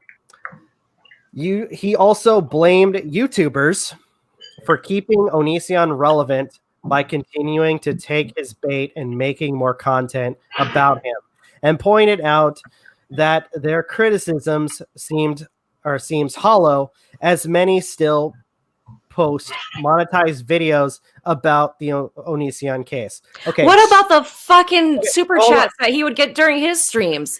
Okay, and people were hoping that it would go to the victims or the survivors. Sorry, but did that ever go to them? No. Okay. Probably not. Okay, I want to start this off. I have a lot of thoughts about this one sentence. Okay, first off, what do you want to do when you know that somebody is being abused or somebody is committing abusive behavior? You want a lot of people to know about it, right? So you want to make that whole situation you want to expose that person for who they are, which is why a lot of people, especially when Greg Onision was posting a lot of shit about his life, a lot of it that is very abusive, people talked about it. Mm-hmm. Because Greg put that out for the public to see, because he didn't care whether or not he was abusive towards other people. And I'm sorry, monetizing people monetizing their videos, so fucking what? You're making money off of Discovery Plus. Not to mention, as you just pointed out, MJ, collecting donations from Super Chat. So what the fuck do you have to say about that, motherfucker? I'm sorry, but when it comes down to its whole criticism that it hasn't been when it comes to people being relevant. By the way, Chris Hansen, just so you are aware, when it comes down to this whole story, if it wasn't relevant, then you wouldn't be making money off of it now, would you? And you know what's even more fucked up? Is that they're sending the episodes early to larger commentary channels, asking them to promote it. Yep. Basically. Not pay them. Yeah. And it's not even about getting paid. It's about it's the integrity of it all. Don't charge or put it on a platform where people have to pay for it in order to watch it, and then ask for free promotion for your fucking documentary on a new streaming platform. If you're gonna throw shade at the commentary community, again, when it comes down to it, I say my piece and that's it. A mass majority of my videos are just doing Let's Plays. Why? Because it's fucking fun. The reason I do these videos, sure, I have them monetized, but it's not like I'm going to get much money off of it anyways. It's because there are certain things, especially when it comes down to what has been done and said, that I show concern about. I've had family myself who suffered from abuse. So to some extent, that hits home for me. And also, it's not like I mean, obviously, we see our analytics. Anytime that you make an Onision video, it gets demonetized. Yeah. So I'm not making money off of this shit. Either that or false flagged. That's it. By the freaking by Greg himself. But it's not only hypocritical, but fucking cowardly that Chris Hansen wants to throw shade at the commentary community when it comes down to making money off of videos, making Onision relevant. Dude, you wouldn't even have a show if he wasn't relevant, motherfucker. So what do you have to say, Chris Hansen? Huh? Especially since he was the one that decided to sell the Onision story right under everybody's noses. I'm wondering if his way of selling the story is that he sold the rights to his YouTube videos for his channel. But like I said, it'd be under fair use, so I don't see why they would pay him for that. But I don't know. Why? And then, allegedly his girlfriend was going into the streams of various commentary channels and talking shit about them, saying that that they needed to be more respectful towards Chris because he's the one who blew up the story. Yeah, no, he didn't. Hell no. In fairness, he did get more eyes on it from people that aren't familiar with YouTube. For example, I know some people, when I try to describe who Greg is, it's God, I mean, it would take me forever, but they've never heard of them. And so when people are going on I don't know, I thought Discovery could do a lot better. Sensationalism. Yeah, here's the thing. Chris is so delusional. Here's the reason why it blew up, because Chris was part of To Catch a Predator. That's the only reason. Because he's a meme. Yeah, because at this point he's a meme. He's a well-known meme by a lot of people, and I just fucking hell. My mind right now is going like 100 places at once, and I'm trying to freaking collect my thoughts because I'm so fucking pissed about this. Mm-hmm. I don't blame you. Yeah, I mean, I think to use an analogy, for Chris Hansen, especially since I wouldn't be surprised that a few of the content creators that he shamed in this little quote are going to see this, and they're going to say their piece. Chris Hansen, FYI, don't bite the hand that feeds you, because more than likely a lot of the people who have been part of the commentary community who know you're full of shit are more likely going to say their piece. Yeah. And you with Discovery Plus, who are more likely stroking your ego at this very second with this stupid documentary, isn't going to save you.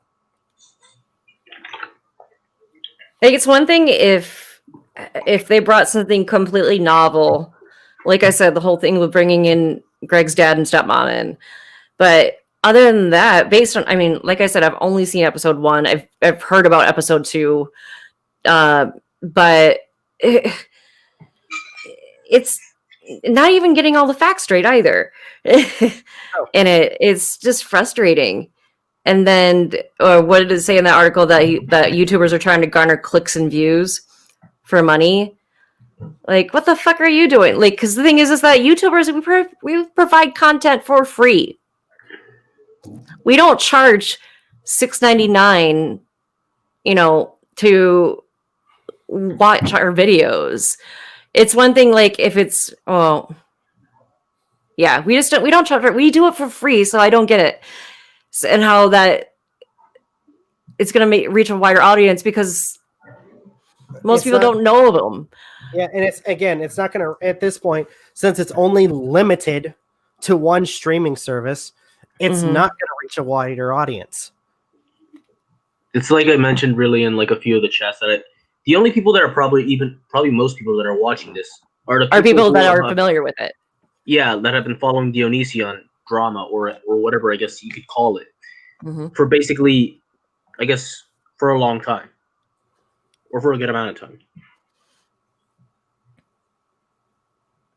I don't know if there was any promotion of it on like TV, or at least like for Discovery Plus.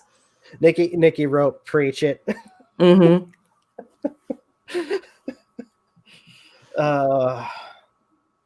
Have you guys seen anything outside of YouTube for like promotion for the Discovery Plus app or the service? Nope. So how is that reaching a wider audience? Oh, here's my, because I have a feeling like they wanted. I'm assuming they wanted the commentary community, the ones to the people that they sent links to. I'm assuming they wanted the people who they sent the links to say something good about it. Which, knowing a lot of them, for a lot of the people that I've seen so far, they are not happy with the documentary. Not having it. No, they aren't. They're hating it. Yeah. And I made a point when it comes down to the thing. It's like there's a way that they could have done it to promote the documentary. There's been other streaming services or hell, mainstream channels that have, like, let's say for a series, released the full video or for the first episode to like YouTube to see how people react to it. For starter, like I know this is an odd like example, but DuckTales, when the remake for DuckTales showed up, they released the first 2 episodes I want to say the first 2 episodes in a almost hour-long block or a video and put it on the Disney channel on YouTube where people can watch it. I think that would have probably been a good way to set, like, at least so you can get an understanding of how people feel about it. Release the first episode on YouTube, where it originated, to get people there to get their thoughts, instead of making people have to pay $5 just to watch the first fucking episode. $7. Is it $7 now? I thought it was $5. Yeah, I just got charged. It was $6.99. The next episode should be coming tomorrow, right? It should be coming out in a few hours, yeah. All right. Well, tomorrow I will probably watch it and give my thoughts, and then cancel my Discovery Plus. Yeah, I canceled mine already. Or wait, did I? Well, I'm like, as I mentioned before, it's like, honestly, when it comes down to the documentary, you anybody who wants to watch it, this is my recommendation. Just watch a YouTuber that has already watched it and that are giving their thoughts on the episodes, because honestly, you're going to get a lot more out of that than you are from the actual episodes. And that's saying actually canceling my subscription or whatever now. Oh, now it's $4.99. Wait. Oh, wait. Oh, it was $6.99 for me because I got the one that was ad free. Or I think. Or wait, did I have to choose? I don't know. Regardless, it's still not worth the money. Yeah, I'm as soon as I watch this last episode, I'm canceling it. I'd say for anybody, if you can, try to torrent it. We said nothing. we did not tell you to do anything illegal. No, but vegan, to keep yourself safe, you say I plead the fifth before you say what exactly you were about to say. I plead the fifth. There you go. Right. Wink, wink. It's like the Streisand effect. Now everyone's gonna be watching. Let's see here. Either way, I don't even know if it's possible, since I like. Well, not. It takes some work to find it. More so than other sites. So now that we got that out of the way, let's talk about Trisha Paytas. So do you know what's going on with that whole thing, Rob? So I was going to ask you what's going on now. What about you guys? Do you know what I'm referring to or hinting at? Entirely. No. Also, I don't even like Trish. Okay, so this is actually not something that Trisha did that was wrong. It is actually something that was done to her. Hold on 2 seconds. Sorry, I'm emailing a student back. Okay, we'll start off. Okay, I'll have to kind of give a context of everything. So last February, Trisha, Jeffree Star, a guy named Hair by Jay, and they all went to Vegas for a trip. And Trisha left early because they were being dicks to her. Like, I guess like Jeffree bought a bag, or like a Balenciaga bag for Trisha. But since Trisha didn't want to go out with them to like a club or whatever, he ended up just giving her bag to somebody else. And then they threw it away. Wow. And then they were talking shit about her behind her back the whole time, saying like, making fun of her skin, making fun of her weight, her issue with drugs or whatever, saying that she's high and all this other shit. Like, just being like mean, like, it's like she said, mean girl shit. And so she left early. And in a video that she did like a week or so ago, she was talking about that trip, and she didn't even mention like Hair by Jay's name at all in it, but she said that like he overcharged her for wigs that he had made, or that he was going to install for both Jeffree and Trisha. And since she left early, he was like asking her for the money, and she paid him $4,000 for 2 wigs. And she was saying how she thinks she got overcharged because I think she said something about how Jeffrey wasn't getting charged that much. Like, again, she didn't bring up his name or anything. And then Hair by Jay saw that video and went on Instagram and said the most vile shit to her. He was saying, you know, you shouldn't have messed with me. I'm crazy, bitch. We talked about your fucking skin. You look like a fucking walrus. By the time I'm done with you, you're going to look anorexic. You know, don't fuck with me. Like, it was awful what he was saying. And then he was also, because, oh yeah, they're also making fun of Trisha for being poor. Because, and then I guess Jeffrey had said that he thinks that Trisha bought a pink Rolls Royce because she wanted to be like him. And they also made fun of her for renting her mansion and not owning it outright. Jesus Christ. That's like, she has a Rolls Royce, a multi-million-dollar mansion, regardless of whether she rents it. She has several nice cars too. How is she fucking poor? Can I no joke. I'm being like dead serious when I say this. As much shit as I talk about Trisha Paytas, you actually made me feel sorry for her. A lot of people did. And she was watching it. She made a video and she was just watching his live stream and him going off on her. And she's crying the whole time and extremely upset.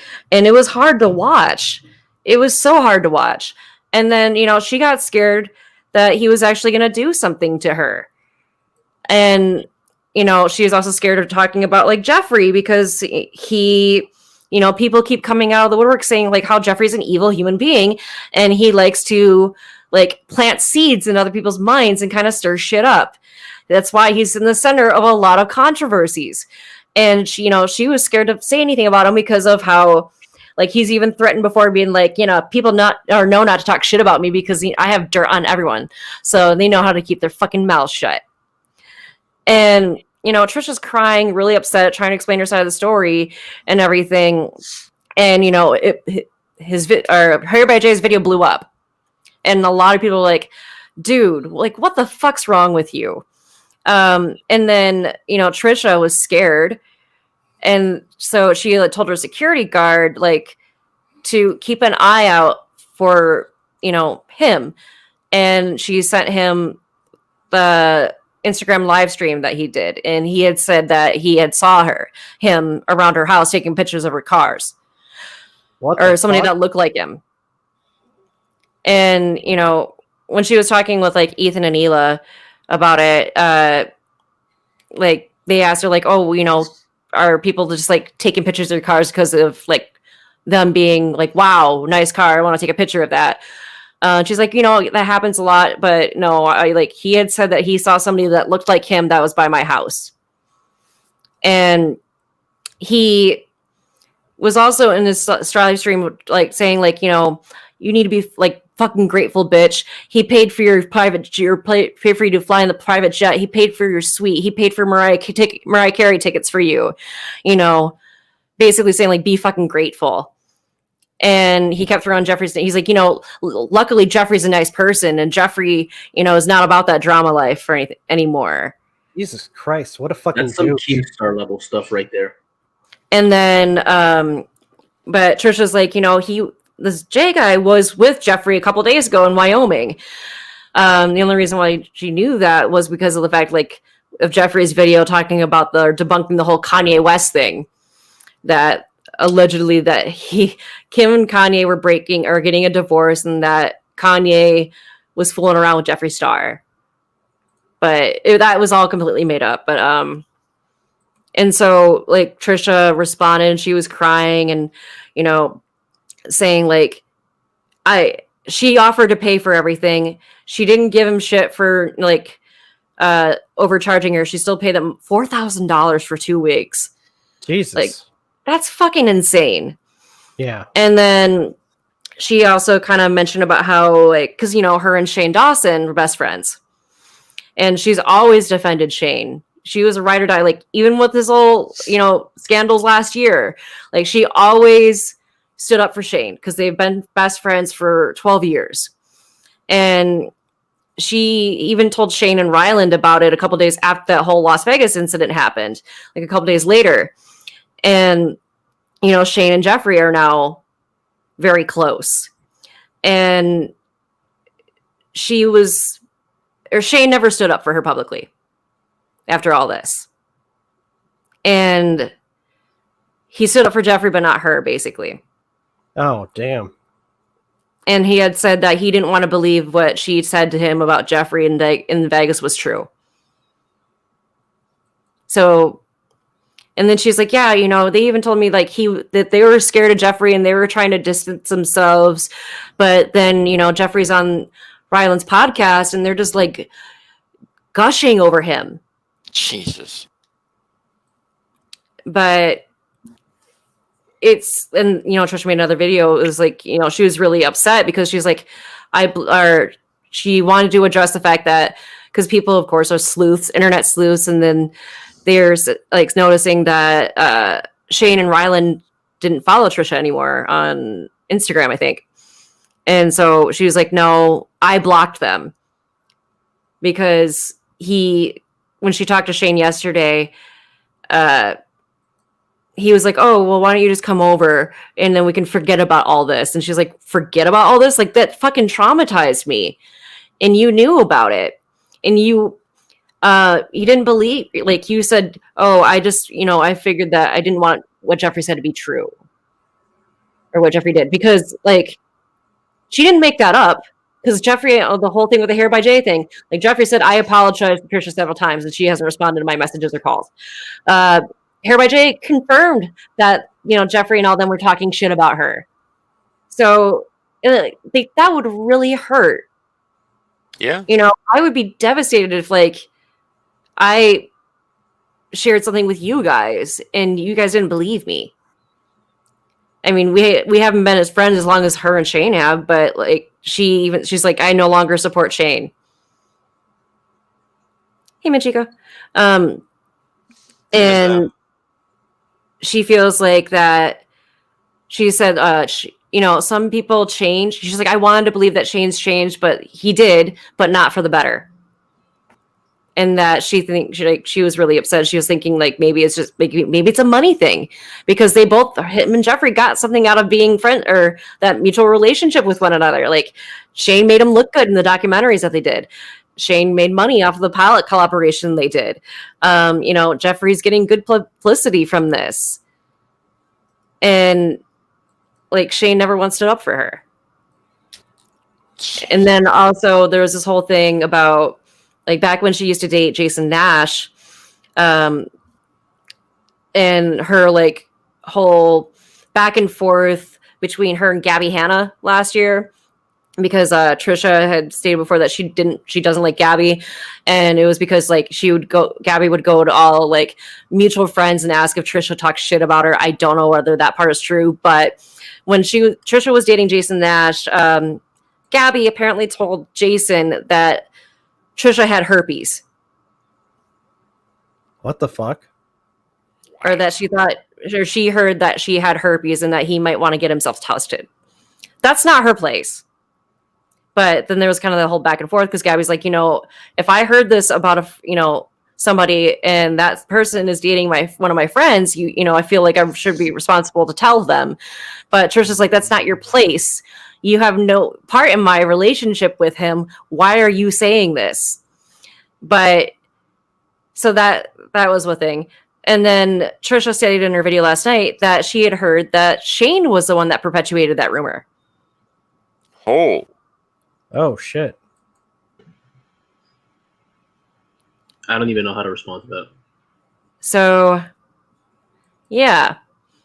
And, I'm glad that Trisha has, Ethan and Ela and Moses. Trisha's engaged now to Ela's brother. So... I'm inclined to say so myself.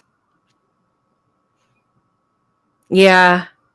And the thing is, it's kind of funny because in what was it, the documentary that Shane did with Jeffrey, the second one, there was a part in there where he had Jeffrey go and talk with Morgan, or Ryland's sister, about like, because she was feeling kind of like not, or like harassed, or I don't know, made to feel down about herself for like not getting like lip filler, you know, the typical dumb shit that people spend their money on. And saying like, you know, like people can be toxic, and Jeffrey's like, yeah, you know, don't be around those people, but he's probably the most toxic out of all of them. Like, because there's a commonality with all these different things, and Jeffrey is that commonality. But Shane, like, considering that a lot of people bashed on Trisha, hated Trisha for standing up for her best friend, and she's like, you know, I even distanced myself from people that were like, you know, talking shit about you because you're my friend, but you don't give me that same courtesy. And that he didn't, I mean, one argument is that, well, that's something to do with Jeffrey, not Shane. Why put that pressure on Shane? But at the same time, Shane is her best friend, or was her best friend. Yeah. And like, he knows so much about her, and he knows how like sensitive, you know, she is. Like, even just like a simple reassurance, but to say like, oh, well, I just didn't want to believe that was true about Jeffrey. Like, that's fucked up. Yeah. And there was speculation that he was going to be making a return to YouTube soon. Shane. Yeah. Oh. But I don't know if he is now because of all this, because, I mean... That ship is now sunk. Yep. Like, don't get me wrong, Jeffree Star's makeup and his grinders are cool.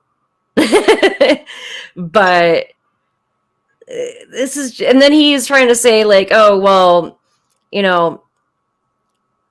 Because people are like, Jeffrey, like, what do you have to say about this? And he's like, well, I apologize to Trisha. And, you know, basically saying, like, why is this being brought up on the internet circus? And Trisha's like, you know, yeah, well, why is the Hair by J guy, you know, keep bringing up your name and speaking on your behalf? Like, that he was talking, like, to speak for you. And then he's like, girl, you really want to do this, like, an internet circus thing? I'm good. Love you, but call or text me anytime. And it came off as pretty condescending. Like, he's trying to stay out of drama, but he's the one that's planting these seeds based on so many other people that have come out and said this. Yeah. And a lot of people are terrified of him because of his, like, influence and power. And that's why a lot of people, like, when they break ties with them or end their friendship, they either A, like, try not to bring him up at all, or try to expose him. But he still keeps getting back up. And that the docuseries that Shane did, both of them about Jeffrey, made him look really good. But yeah, I'm just glad that Trisha has a support system. Like, Ethan and Hila are, like, it's so funny because last year, or 2 years ago almost, where, like, they hated each other. And now Trisha's going to be related to H3H3 through marriage. Ah. Wait, what? Become a family member. For H3H3 through marriage. Check it out. Siri? I swear to God. I don't know if you heard that, but Siri was thinking that I was talking to my phone. But I hate Trisha because shock humor is the worst humor to me, because you have to keep it up to stay relevant. But this has me feeling bad for her. Yeah, I mean, Trisha's not innocent. Hence like, my, I was going to say, hence my reaction, where I when you were describing everything, I was just like, as much as I talk shit about her, or talk shit about her in the podcast, I actually kind of feel bad for her. Yeah. Like, I've talked shit about her too. And there's been several times where I said I was going to make a video on her. Like, not to, like, bash her, like, you know, to shit on her, but because some things that she did just bothered me. And as much as I don't like Trish, yeah, I would agree there. It's just screwed up. I mean, this is relatable to people. Like, people know what it's like. Like, I especially know what it's like to think that somebody had my back and then suddenly didn't. Yeah. It hurts. And that's something that I have issue with. Like, I still do to this day. Like, that's why I kind of have like subtle abandonment issues, because I feel like that my friendships aren't going to last, that they're going to go away, and like, I'm afraid that the longevity of our friendship won't last. I don't know, but I can understand where Trisha's coming from. And all the things that Hair by Jay had said to her in that Instagram stream, they were just the most vile shit. And then he apologized the next day, but just because, like Nikki had said in the chat, just because someone apologizes doesn't mean you had to accept it. Yeah. Yeah. Yep. For all Trisha knows, more than likely it was just for him to save face. Who knows which thing was said to save face? Honestly, I mean, I hate to say it, but usually when it comes down to a lot of people who apologize on the internet, it's mostly just to save face, so that way they can keep the reputation. Mm-hmm. Like, which one was this person being sincere in? It raises that question. Were they being sincere in the trash talk, or were they being sincere in the apology, or were they being insincere in both? It's hard to say. Yeah. I mean, Trisha said that she was kind of shocked that he apologized, but I don't think he did it for her. No. Like you said, I think he did it to save face, because a lot of people are like, yeah, if somebody talks like this, I would not want to procure their services, or have wigs made by this guy. Exactly. You're basically just gonna want to stay away from them and not support them in any way possible. Because in situations like that, because the guy that was talking shit, he's a content creator, right? Or he produces a type of product. Yeah. Well, so, I know he has an Instagram. I don't know if he has a YouTube or anything like that. But nowadays, when people when you act shitty towards people, and that gets around, usually your product doesn't sell because people realize what kind of person you are. Either that, or it substantially damages your business. Exactly. And that's look at Uber. Yeah. And plus, he doxed her too. What the? Okay, the hell? He doxed her. I guess he doxed her like private business name and one of her like a number or something like that, from what I recall. Okay, so I definitely feel like it was just to save face. Chico says, it is the worst. I had a friend who caused a 2-year fight with 2 groups of people. Me and others were harassed, threatened, and doxxed, but that friend decided the people who harassed us were... Or kind of get a new friend, I guess? And then Nikki says, it was lost definitely for that, Rob. People were pressuring him in the live stream he did to apologize. I mean, yeah. Well... I don't know if she like had his number or anything, but like, because if it was just for her, he wouldn't have had to do it publicly. He would have contacted her privately, being like, "Hey, sorry," but he did it in a live stream. That's also another reason why I think that is to save face. Yeah, because he's the one that decided to pretty much. He did from how it's described. I'm just gonna from what it looks like and what it sounds like, he didn't do it because he wanted to be genuine. He did it because just to protect himself and his business.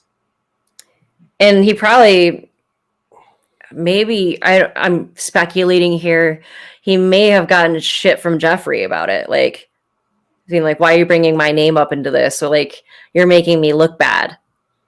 Fix it." Yeah. But yeah, like it was hard to watch. I mean, obviously it's still up, like a lot of people have covered it, but goodness, Like, how, and he was just sitting there getting his hair done and just ranting about Trisha. And then he tried calling her on that first stream because he was like, "What? I'm gonna call that bitch." Oh, so he did have her number, or no, he's the friend's phone or whatever. But he was like, "I'm gonna call that bitch. See, she's gonna say all that, but if I call her asking to hang out, she'll come over tomorrow." And he was trying to make her see if she'd answer and make her look like a hypocrite. But from what I recall, she didn't answer. But who, like, are you fucking kidding me? Oh, she has a Rolls Royce. She wants to be like me. Oh, she has a multi-million-dollar mansion that she rents. Oh, fuck that. She's poor. If you're gonna How do you think of other people? How do you think of people like that aren't so healthy? Fuck. Okay, because I do want to say something. Like, if you're gonna apologize, you should at least do it sincerely. Since no matter what, even if you apologize, it's not gonna do anything. People are still honestly like not even gonna want to touch you within a 10-foot pole. Yeah, but it's not like Jeffree Star is going to be truly canceled because he keeps coming right back into being relevant. Cockroach. But just like, and the thing is that he talks about how he had humble beginnings. And like in the first documentary, he was showing like his first apartment. And it was actually not that big. I mean, it wasn't that tiny of an apartment. It was like a loft apartment, or, well, yeah, I mean, so to go that far and be like, oh, she's fucking poor. God, she has a Rolls Royce. God, she might as well just go beg on the streets for change. So much more humble beginnings. Yeah. It's just that toxic fucking culture. Yep. I could not survive in LA. I couldn't survive in most cities anyway, but especially not LA. Plus, it's hot there. And the traffic's bad. And smog. Aren't a lot of people moving out of LA now? I don't know. But yeah, that's all for the Trisha thing until, like, I haven't seen the updates, but let's see here. Jeffree flaunting his wealth and looking down on people when he even said himself that he was trailer trash is peak projecting about how he felt about himself and still does all along. Yep. Like the fact that like he got all petty, like because she didn't want to go out to a club with them, that he bought her a Balenciaga bag and then took it back and gave it to somebody else or threw it away. What? Because she didn't want to be there. Like, oh, and also, what was it? I thought something that was mentioned before about how, oh, it was how she got him a bag. I don't know if in the chat, if you can correct me. I'm trying to remember, like, something about a bag, or I think he gave her, or she gave him a bag, and then when she walked away or turned around, he was like, I already have one of these. It's trash. Like, this is, or no. Okay, sorry. I corrected myself. Okay, so he got a bag for Trisha, and he had said he just got her the cheapest thing in the store. Balenciaga is fucking expensive.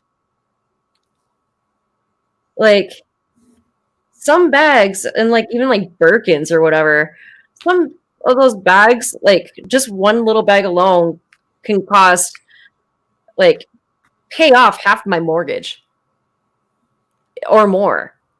It's ridiculous.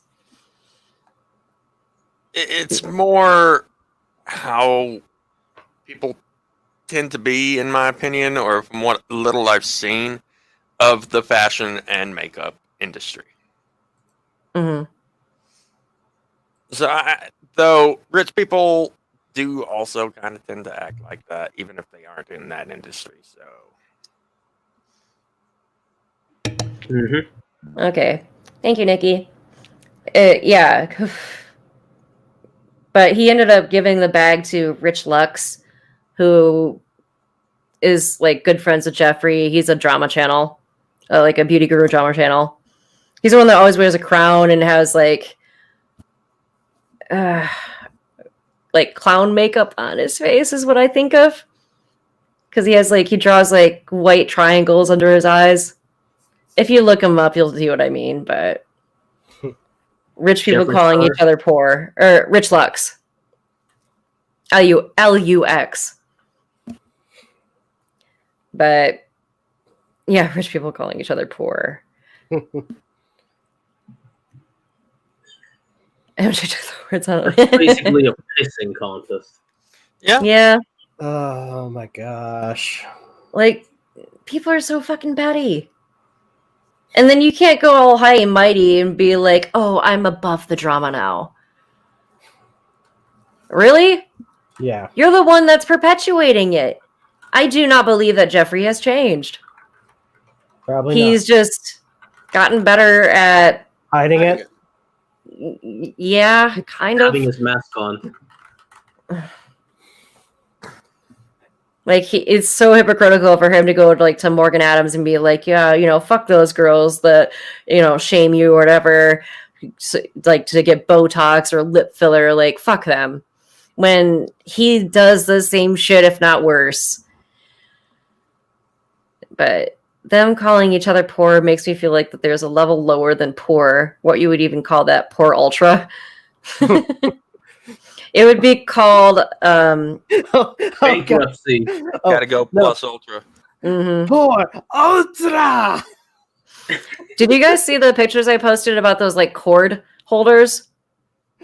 Not sure. I found an All Might one. It's in gaming on Discord. Found it. Oh, Yeah, What the they're hell? creepy, right? disturbing. Hold on. What the hell? Hold on. Eevee, Mario, and Luigi. Yeah, they have an All Might one though too. Oh, Give me a second. You said core holder. Cord holder. Hold on. Oh gosh, what's the Here. show called again? Share my screen. Okay. What the? I don't know how I feel about that. That one I don't know how I feel about. I like Sage's response to it. I'm putting that in my mind NSFW file.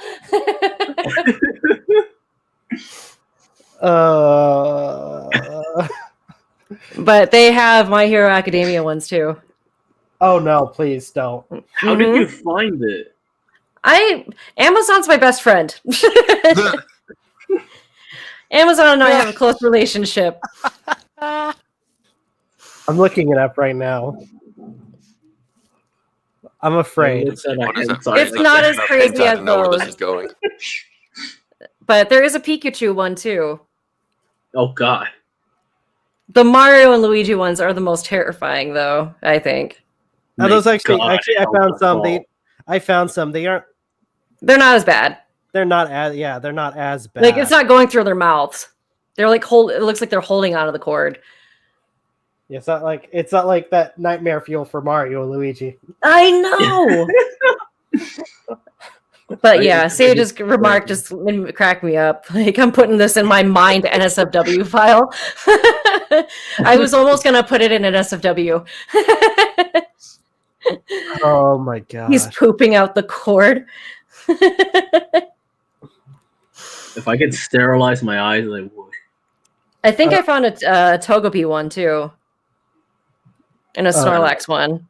I'll have to look them up later, but no, I've been really into cords or There's charging cords. I don't get that design though, because there's actually some better ones where it looks like that the Pokemon are hugging the cord. Mm-hmm.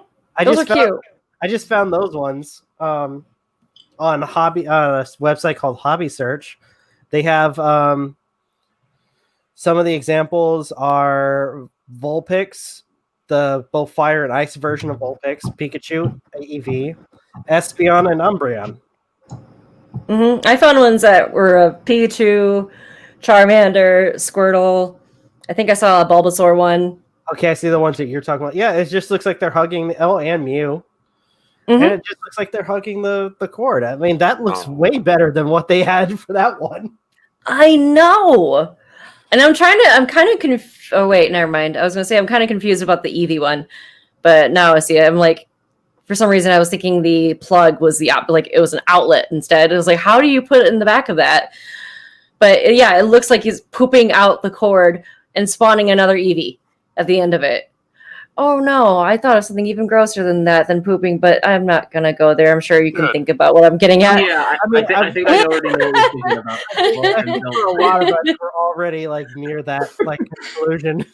When we saw that nightmare fuel, I'm sorry. I'm trying to remember how much the Mario one was. God help us all. You know, when you showed that, I was this close to doing your save reaction to saying it to where I was like, oh my God.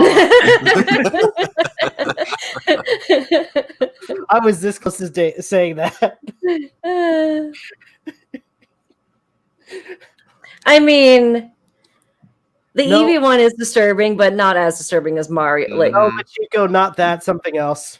But no, I wrote underneath Sage's comment. It said it reminds me of Cannibal Holocaust, where the word. Huh? Oh my word! You know what I'm talking about? I believe I do. With the spear or that stake going through the woman. Yeah. Is that one of the games that you horror games that you sent me? From one of the No. It's a movie that's banned in several countries and was actually charged because people believed that it was an actual snuff film. Yep. Oh my God. And they get charged for obscenity charges, and then they also killed I think it was a turtle, like in the film, and it was real. They actually killed a turtle. What the hell? Yeah. It's one of those movies that is, it's somewhere up there with the Serbian film. No. I think that Serbian film was way more fucked up than Cannibal Holocaust. Well, I agree, but I'm just saying it's amongst those. A disturbing film, yeah. Green Inferno is kind of like a more modern version of Cannibal Holocaust. It was directed by Eli Roth, the guy who made Hostel. And it's basically kind of like the same premise as Cannibal Holocaust. Dang. But that one, that was pretty fucked up too. But you're looking at cord holders now. I've been really into charging cords. Like I have I really like the magnetic ones. Like they're amazing because they're universal chargers. You just plug in the tips to your whatever device. They can kind of be used like a dust plug, and then, yeah. Actually, hold on. I actually never really thought of charging cords or like actually doing something special. I did turn off my colorful one. I did have to take a couple back because they weren't working properly, but one of them, they allowed me to keep it and not have to send it back. And so I kind of use it as I have it wrapped around one of my controller mounts. And so, but I turn it off just in case, because I didn't want it to affect Aden if I did show my camera, because that one seems to flash bright lights. Yeah. But hold on. Actually, I'll be right back. Give me a second. Okay. All right. So many new freaking animes coming out, or that are out this freaking month. I was gonna bring this up if I don't know if you caught up with Attack on Titan, the new season. The newest episode came out today. I was gonna say, isn't the next season coming out on Netflix pretty soon? What, Attack on Titan? What, Attack on Titan? It's already out. New season for what? Attack on Titan. I have no idea. I've been watching it via Verve, so I have no idea. Yeah. Rob, by the way, Rob, are you caught up? If you want to watch it, I can give you my login for Verve. Well, I got for Netflix, I think I got the first couple of seasons. Only one way to find out. I think you can watch it through Crunchyroll. But I'll be checking it. Verve, it has Crunchyroll within it. At least for now. Yeah. Okay. Well, with Funimation having their hands in it. But they're on them now. Hold on. I'm going to turn my camera on. Look at my disgusting ass face, but... Let me see how many seasons this has. I have a mask still on, mainly because I'm sick from COVID. But, yeah. I only have the first season. Here's one of the quotes. I have a little Groot on there. This used to be in my headset. But I have even though I have a wireless charger in my bedroom, but if I want to connect to that... Yeah, they only have the first season on Netflix. But what about actually no, never mind. Oh, I was gonna ask Crunchyroll. What about what? You already. I was gonna ask about Crunchyroll, but you guys already addressed that. Yeah. So this is cool. See. Oh, you asked cool. Hold on. Hey Google, turn lights on. Whoa! What the hell? You could do that? I want that. They're really cheap. They're really cheap. How much do they cost? Like $9 for a light bulb for a smart light. That is so cool. Hey Google, turn lights blue. Turn lights blood red. They have that. Hey Google, turn lights blood red. Can I actually do that? Holy shit! Yeah. Let's see. There's the new season for That Time I Got Reincarnated as a Slime. I need to watch that. There's a lot. Let's see. Hey Google, turn lights off. Oh, since we're talking about since we're talking about shows and stuff, I still need to watch the film, but apparently Pixar's Soul. I've heard good things about it. I'm hearing apparently there's some controversies. What? Okay. And it's not just one side that's pissed. It's both sides. What, is there like a lawsuit going on? No. So I'm just going to say it's stupid, and honestly, go watch the effing movie. It's just a freaking film. What's it called? I know. Well, hold on. I know it sounds hypocritical for me to say that sometimes because I shit on a couple of movies, but to be fair, I do it for, to do reviews on some of those films. Mostly because I want them to be better. But anyway, so the reason that there's I'm just gonna call it's just petty bullshit. On the right, it's claiming it's not spiritual, and it's introducing the devil with some of its concepts, and the other, the representation of Black culture. Is that what the controversy is about? No, well, on the other side, they feel like it's trying to push away from the Black culture or something. It's so fucking stupid. Like the one of the most petty things on I guess one of the arguments is, oh, you have this guy who just got this gig, who apparently dies in only the first 10 minutes of the movie. And I'm like, okay, yeah. It was like the entire time, isn't he supposed to be dead? So what's the point? Wait, what? People are mad about what? So I guess they mentioned that within the first 10 minutes, I haven't seen the film, so I'm reiterating some of the things that have been mentioned in this article. This person is pissed that after the character dies after like 10 minutes of being in the film. And it's like, isn't that the point? Because the person dies and then it's called Soul. Yeah. And it's like, and then they're like, oh, and they're complaining about the color that the soul is. I'm like, are you fucking kidding me? I thought this was supposed to be a movie about shoes. I'm like, they're all like, oh, it's supposed to. By the way, they didn't even get the color right. They're like, oh, and like afterwards they turn into like this green. It's like, dude, you can obviously see it's fucking teal. It's a teal color. You dumb fucks. Okay, that does remind me of something I tell my students though, because animals never had souls. But okay, so there's this linguistic theory called or linguistic relativity theory, or the superior whorf hypothesis, and basically where your language shapes reality and vice versa. And the study that they did for this.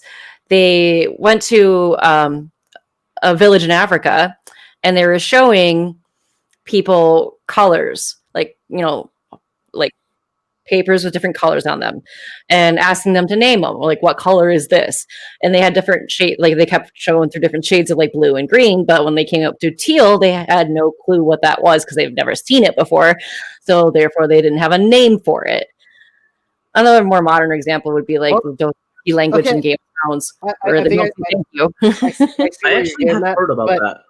This is the person who more likely lives in like either the U.S. or somewhere, and is doing a review on a film. Well, I can't explain away stupid. Yeah, like I said, it's. I mean, at least these people should know if more likely if they've been to college where they've studied art or if anything writing, they should know what the fucking color teal is. Go on, Machiko. I did want to say something about that language, theory that you had, because I believe also there is something that like actually might support that, at least, although this is mostly with a language and the fact that like they can't comprehend abstract thought anything that's abstract. Like believe these group of people in Brazil are called the Paraha, if I'm right, or I think that might be the name of their language. One of those things is that in the language they don't know how to count, and so they can't understand anything, of course, that of course has to do with numbers or anything like that. Like so, like, and apparently, like linguists have been trying to teach them how to like count in Portuguese, but they still cannot understand like the concept of like counting or anything like that, or even, of course, even imagination. Apparently, because like they can't imagine like a fly or anything like that. It kind of ties into Chomsky's oh crap! Why am I drawing a blank now? It'll come to me later. So Machiko made a good point. She mentions that Black people are more so done because in a lot of animated films, especially Disney, when they are introduced, it's always through dehumanization, making them animals all the time. Which I think, like in one case, probably. Well, actually, I don't know if I can classify this because for the first part of the film, they are in human form. So I was gonna say the Princess and the Frog, but like again, it's like the first part of the movie, she's already in human form. But just like with Soul, the first part of the film, at least I'm assuming, because I haven't seen the film yet, he's in human form where they kind of show him what goes on in his life, what his motivations are. And after his initial death, all that's left is roll credits, his soul, and more likely being a shapeless blob, which I'm sure with a lot of other people, and it's not just him. Needs better arch support. We've seen other I've seen clips where like other characters, heck, freaking Abraham Lincoln makes an appearance. And he's more of a shapeless blob, just like everybody else. I'm trying to think of any animated Disney films that had Black characters in them prior to, like, the early aughts. I can't think of any. Right on the top of my head. Thing I can think of would be King Louie. Jungle Book. An orangutan? Yeah. I'm trying to Aristocats, right? Was one of them, or that's maybe the one where the song "Everybody Wants to Be a Cat." Yeah, that's from Aristocats. Such racial connotations in early Disney stuff, but Disney also makes things a lot more kid-friendly, even though the original stories are a lot more gruesome. Mm-hmm. When Chico says it's 2021 and television shows and movies need to stop doing it because Black people on screen shouldn't be scared of black skin. Yeah. It's fucking stupid. I know I might say that movie is actually on my list of things to watch and review because is it on Disney Plus? It's on Disney Plus. Okay, cool. Because it's actually one of those films that I mean, I know I'm going to comment on animation, but I think if I do a review, I'm just going to say, like, overall, like, it's freaking Pixar. Their animation is going to be good either way. And apparently they put a lot of detail in this freaking movie. So that's one of those things I'm actually looking forward to when it comes down to just the way it looks, the way it's presented, etc. Actually, I don't know if you guys saw my review for Onward. I kind of like that. I kind of like that movie. I thought it was fun. Is that a Disney film? Yeah, it has Tom Holland and Chris Pratt. It's like what if the fantasy, I almost made a Suburban Nights joke. Like what if technology trumped magic, which basically what happened in Suburban Nights. I would love to get the reference, but I don't. Oh, okay, yeah. Dragon Ball Z. She wouldn't get Dragon Ball Z references. Yeah. No, still haven't watched it. Need to start. Yeah, okay. You probably wouldn't understand why now Nostalgia Critic has to curtsy. I haven't seen a lot of Nostalgia Critic. I think I've only seen a few. Okay, so in case people don't get the reference, I think a lot of people would get mad at me if I didn't mention this. He wore so for Suburban Nights, they were doing this kind of Dungeons and Dragons quest for a real item called Malachite's Hand, which was the premise of the film that Doug Walker made. And so each of them were dressed as fantasy characters. Doug Walker picked Link from Legend of Zelda. No, let me tell the joke. And unfortunately, this is the version of the costume where it didn't have pants. Speaking of that. Oh, it gets better. So there's a point where they're in the middle of the woods, and there's one chair, and he goes to sit down, and everything is on display. I am not fucking kidding. So it was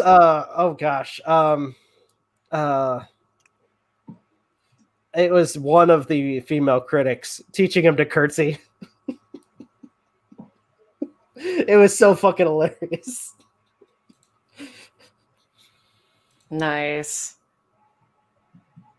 Now shit. Now I just lost my other train of thought because I'm trying to cancel my Link. Discovery Plus.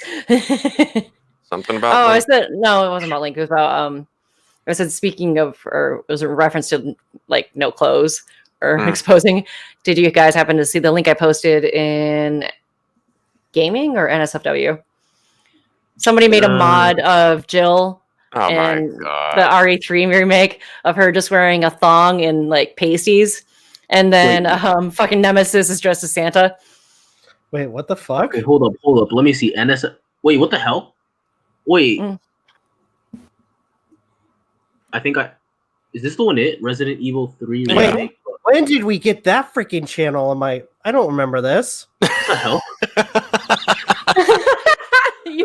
Wow. It's been on there for at least a couple months now. Sage made it. I don't remember this. Yeah, Sage made it. Viewer beware. What the fuck? Back in August. Yeah. Sage, what evil have you wrought? Welcome to your server, Rob. I mean, Sage has said the only times I ever freaking get on Discord is to see how everybody's doing and just quickly make a quick response. I haven't checked a lot of shit on here. What the fuck? Like when Tumblr discovered it has very degenerate communities in it. Yes, there is. Sage and I talked about it a while back when he was first going to make it, because I had said something like how I wouldn't comment on anything like that in the server just in case, like, because my students knew about the channel, and also I was teaching social work, so I really didn't want to have anything going against me in that way, like, you know, a student happening to see that. And so Sage made it, he made it a private or a lock channel, or like you had to click OK to watch it or get in there. But well, I was a student. And now you're the big V. Welcome to NSFW. Let's see. All right. I need to cancel my Discovery Plus account. Other shows that have recently come out are the second half of ReZero season 2, and I'm really digging the events that have happened already in the first 2-3 eps for the second half. Canceled. There we go. Oh, finally changed it. And then season 2 for Dr. Stone is started last week. So many good shows. I have so many things to catch up on, especially games. I've been like alternating between Immortals Phoenix Rising and Assassin's Creed Valhalla. Nice. I've been doing that. I like that game. I did not like, or I wasn't interested in it before, but I really like it. And you get to also play as Odin for a little bit. I've been doing a lot of the extra content for Hyrule Warriors. A lot of people will be seeing. A lot of people will get to see me do that. I played the demo for Monster Hunter Rise. That's only 2. I mean, I've never played a Monster Hunter game before, but I didn't really care for it. I found the controls kind of confusing. That's Monster Hunter in a nutshell right there. Like, instead of hitting or slap the big V, thank you, vegan. I didn't know you could edit your names on live stream. That's something newer, I believe, that they implemented. But I mean, if you've played Monster Hunter, I'm sure you'll like it. But speaking of games, so into Monster Hunter, but I enjoy the more fast-paced versions of it, like God Eater or what have you. You have instead of it has like a time limit for each quest, but it says like for the demo you can play up to 30 quests. Oh wow! They only showed 4, or 2 of them were tutorials, and the other 2 were other quests. But I played it earlier today. I didn't care for it much, but is it like an MMO or something? No, but it is pretty heavy in multiplayer. Yeah. So speaking of video games, for those who are still playing Cyberpunk and would want it to look like Borderlands, apparently there's a mod for that on the PC. And I'm not gonna lie, I'm looking at the video for IGN that they show for how it looks, and it's not perfect, but it's not bad either. It actually looks a little bit more stylized than it did. I would say it's a bigger improvement than the game itself. I saw the third person mod. The third person mod? Mm-hmm. And apparently CD Projekt Red initially made Cyberpunk as a third person game. Why didn't they, though? That's the question. I don't know.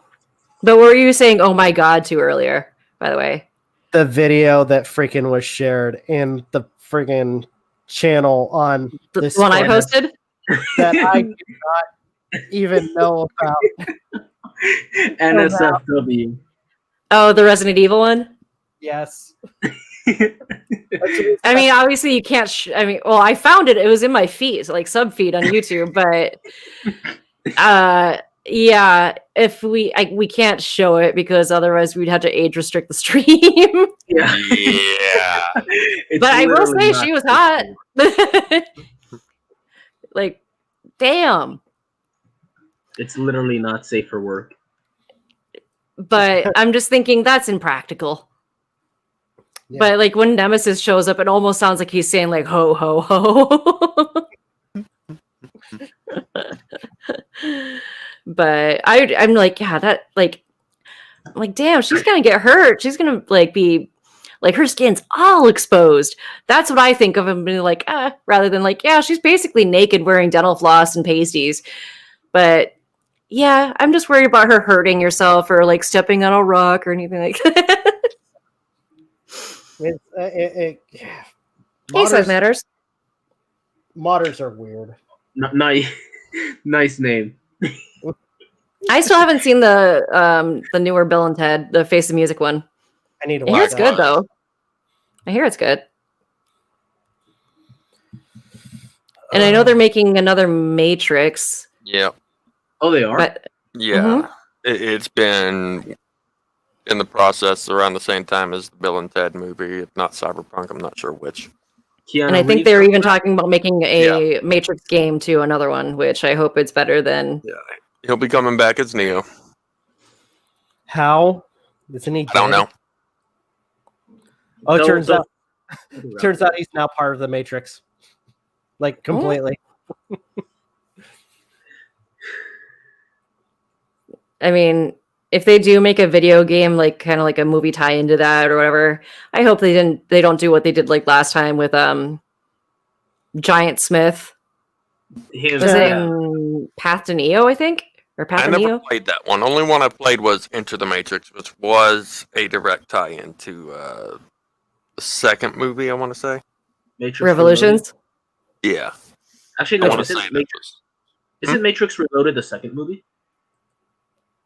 I think so, and then Revolutions is a third. Yeah. Because I recall in Revolution, like they had to like if I might change the actress, like for the Oracle. It's been a while since I've seen any of the Matrix films. I don't blame you. I used to have such a huge crush on Keanu Reeves, though, when I was younger. I mean, he still looks good now. He's kicking ass in John Wick. So y'all know Nicolas Cage as far as like movies he's been in and whatnot, right? Wait, are you talking about what I think you're going to talk about? Willy's Wonderland? Yes. What? There's a movie coming out that honestly feels like it's a B-movie spoof of FNAF. They should just call it Five Nights at Freddy's. Because welcome to our server, Machiko. Someone who has Machiko joined the server. Nicolas Cage is playing as someone whose car broke down, so he takes a job to be a janitor at this restaurant with animatronics in it to clean it. And if he does this job, his car will get fixed, by the person who hired him. Wait, sorry, say that again? Say what? Like last sentence, for some reason, I couldn't hear you. Oh. You're fine, it's just my end, but... He was hired by this guy to clean a restaurant with animatronics in it. And if he does so, his car will get fixed. Turns out he was actually sent there by this person to be a sacrifice for the demonic animatronics. But he's not afraid of the animatronics. The animatronics end up becoming afraid of him because he starts going to town on them. Going to town? Like he just starts destroying them. See, when I hear "go to town," I think of something different. Yeah, I'm like, oh damn. Different meanings. Yeah. Do I want to know? Sexual connotation. Yeah. Hey, he's the big V. He needs to know this now. I'm joking. He's the big V, not the little V. A big gaping V. Oh, wow. You MJ. And I killed Aden. I was taking a drink, damn it. You know better not to do that when you're talking to me. MJ. But it looks hilarious. I would watch this and enjoy the ever-living hell out of it, most likely. If it came up on Voodoo, I'd probably buy it. They unironically use the whole he's not trapped in there with them, they're trapped in there with him. Oh god. line in the trailer for it. The Joker's not locked in the room with Batman. Batman is locked in the room with Joker. How did I never notice the server? That server, you people are sick. I'm so proud. Like that was kind of my reaction. It's like, wait, how did I not notice this? Oh, I hope that Sage sees this. He will get such a kick out of you not knowing that channel existed. Clip it. But then again, he might be like, well, what the fuck? You didn't even pay attention to this? You're hardly ever on here. How come you didn't notice it? Like I said, I when I have the time, I come by briefly to see how everything's doing. Rob is not a filthy degenerate like, the rest of us. Wait, what'd you say? I said Rob isn't a filthy degenerate like the rest of us. Oh my god. Yep. Rob is pure. Aiden and I both couldn't react the same way.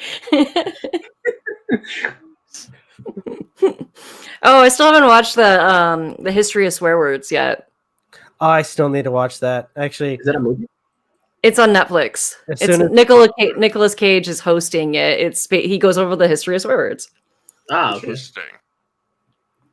And as somebody who is a connoisseur of using them often, I really want to watch it. Same here. Learn how to swear in other languages. Unfortunately, I don't know how to swear in Vietnamese. Do you know how to swear in Spanish? English does it for me. I'm good. Because if I try to attempt it in another language, even if I think I know it, I just don't want to come off like an asshole. I mean, I'm still going to come off like an asshole in English, but at least I'm more confident in my assholeness. Oh, okay. I mean, playfully, like, okay, I get that. Yeah. Yeah. Yeah, because I would never do that in Spanish. Only in English. But yeah, that came out like 2 weeks ago or almost 2 weeks ago. That show on Netflix. Yeah, I need to watch it. Oh, speaking of like streaming services, I don't know if you saw, Rob, I made a separate profile for Disney Plus, so whatever I look in there is different. It doesn't affect yours. And thank you, by the way. You're welcome. What all Star Wars stuff do they even have on there, by the way, besides the Mandalorian? They have all the films. I don't know if that's much of bragging rights, considering the prequels and they even have the animated Clone Wars film. Oh yeah. What about the animated series? And Rebels? Yep, Rebels and Clone Wars. Oh yeah. Speaking of which, didn't they just bring that back? They made one final season for Clone Wars. How was it? It like kind of closes the story between like around this. It's kind of close to the events of what happens for Revenge of the Sith. Ah. But was it any good? Because I do know, like, it was all right. Because have any of you heard of Young Justice or have watched it? Heard of it, haven't watched it. Haven't watched. I heard. Well, it came back. I don't know how many years ago now. Maybe it could be 1 year. I don't know. I guess I haven't really been keeping up. Although from what I heard, nobody liked the third season when it came back. Nobody. Everyone was freaking pissed. Why? What happened? Apparently, it was because, like, well, it decided to focus on other superheroes instead of the ones that, of course, that they already had in the previous seasons, and basically introduce a bunch of new characters, which in the end, like, left little room, of course, to like kind of then like tell the story of the other superheroes in the previous seasons, which pissed everybody off because, well, you've been waiting like years to like then see those characters again, and like that's like you barely even get very much of them, which pissed a lot of people off. Yeah. So I was wondering, like, I don't know, like if maybe even shows should be revived anymore, because I know Samurai Jack. Well, like at least it's ending. It wasn't very Samurai Jack's over. I know. I was saying when it came back. Oh. Sorry. It's good. I know the ending wasn't too well received because of, like, I guess how short it was. Like, they made me feel like it should have been longer. The last episode. Okay. I don't watch a whole lot of like actual like TV. I mean, and just watch everything on my phone.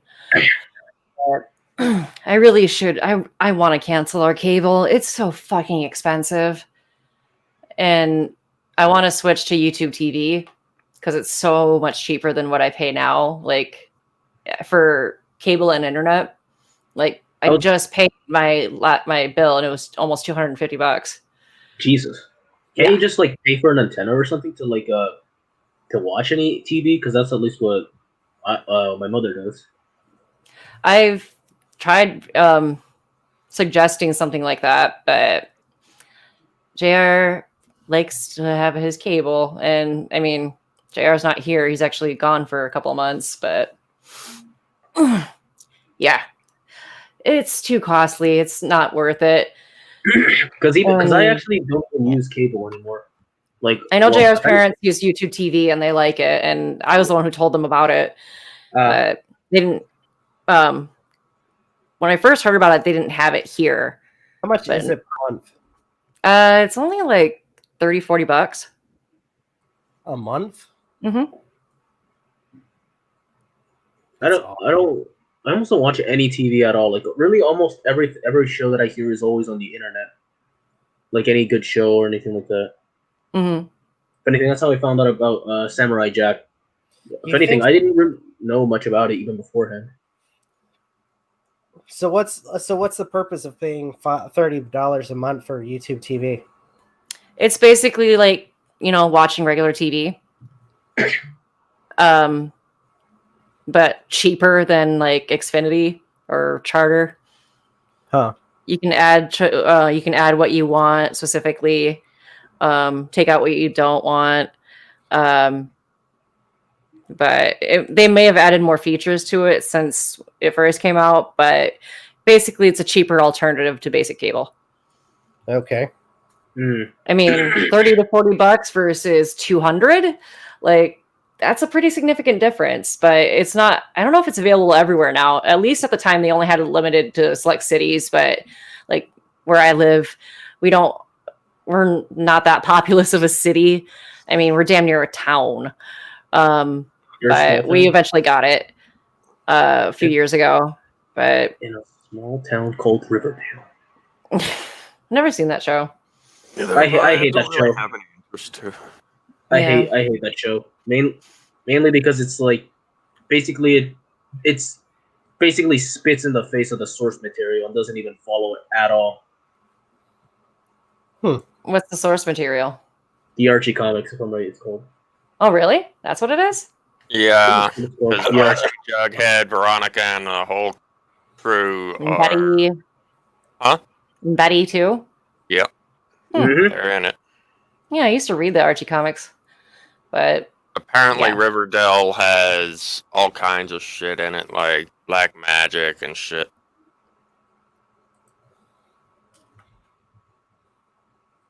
Either way, I already don't.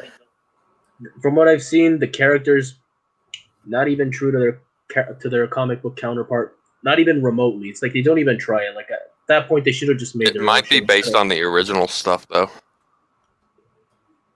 I might have to definitely check on that because I know Mother's Basement definitely reviewed and he was not happy, and I didn't even know Riverdale. Mother's Basement's not happy with anything though. I honestly didn't even. Well, if it wasn't for him, I honestly wouldn't even know that Riverdale was apparently supposed to be an adaptation of the Archie comics, which now pisses me the hell off. It's called that because the town they live in. Oh, Riverdale. Yep. I only watched the animated cartoon, but that's about it. Hey, can I show you guys something for a second? Because we were talking about video games. Sure. So I mentioned I'm still trying to play Hyrule Warriors: Age of Calamity. Mm-hmm. And I just came across this, and it just reminded me of the stuff that's going on. So this is the whole timeline, and I'm not going any further because it was something really interesting. So Skyward Sword, obviously, it sets it up as like the first entry. then the Minish Cap, then the Four Swords, then Zelda or Ocarina of Time, which we get 3 branching timelines: Fallen Hero timeline. Hey, real quick. I'm sorry, I'm just dogging on you with this, but the way you said Ocarina, it just brought to mind an orc-shaped ocarina. But child timeline and the adult timeline, where adult timeline we get the Wind Waker, then Phantom Hourglass and Spirit Tracks. Fallen child timeline, which is Zelda. Can't read that one. That's Twilight Princess. Twilight Princess. Okay, then I guess Majora's. Wait, no, that's not Twilight Princess. No, that's not. Yeah, I was gonna say that's not Twilight. Hold on, can you send me the link to that? Yeah, I don't recognize that one. Hold on. So I can share it. Where are you on?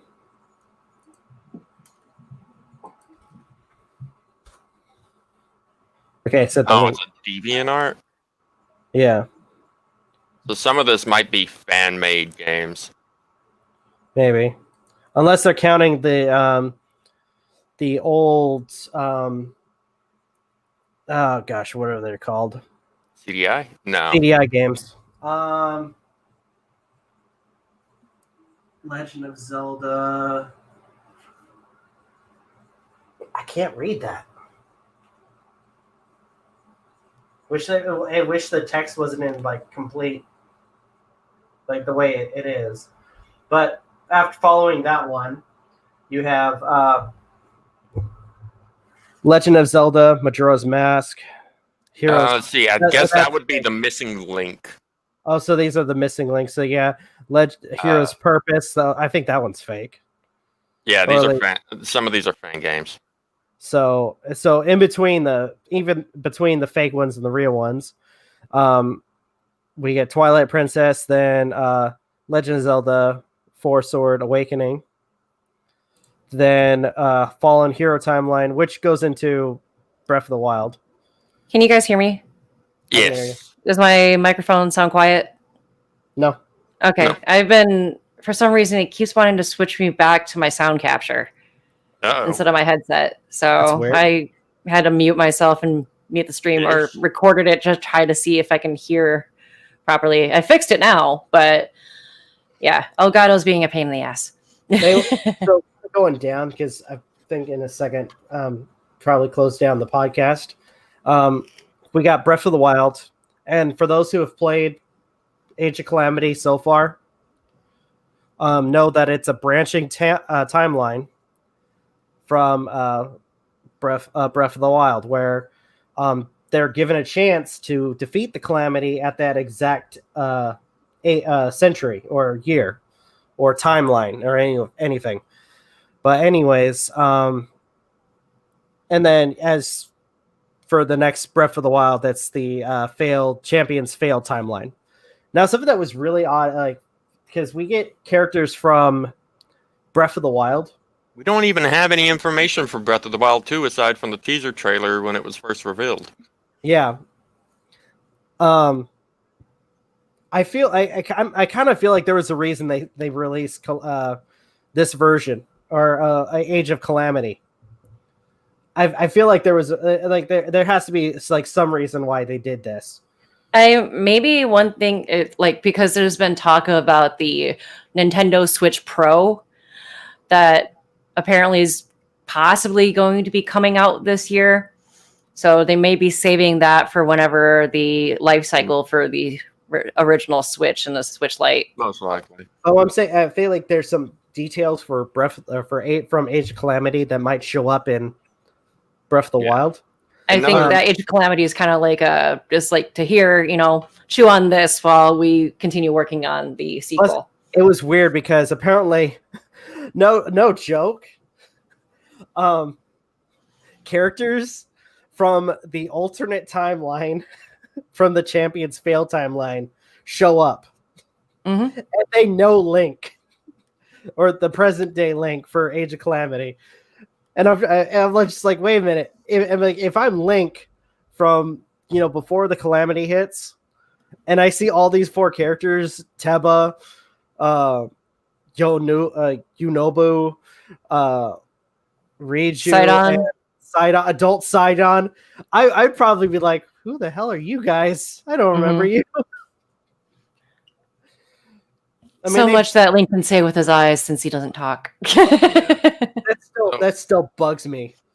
So I know this is this person's Zelda timeline, but I can't help but be about it because the inclusion of fan-made content, as well as actually tying in Breath of the Wild to a particular timeline, when even Nintendo has stated this is not connected to any of the timelines. If anything, it would most likely be all the timelines converged into one. Well, ultimately, when it comes down to an extent, Breath of the Wild, it basically branches its own timeline. Not just that, but Nintendo has even stated there really technically isn't a timeline except for those that are directly connected. There's a lot of references to the old games. Hell, in Breath of the Wild, when after you save Divine Beast Va Ruta? Or wait.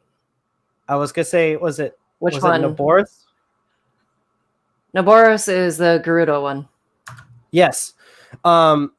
Orbosa mentions the fact that Ganon used to be took the form of a male Gerudo, which in turn is a connection to Breath of the Wild, or not Breath of the Wild, to Ocarina of Time, when Ganon at the time was a male Gerudo. Yeah, hell, it's even reference to, technically it's also reference to Link to the Past, because Ganon was originally, before stealing the Triforce in that game, he was a male thief.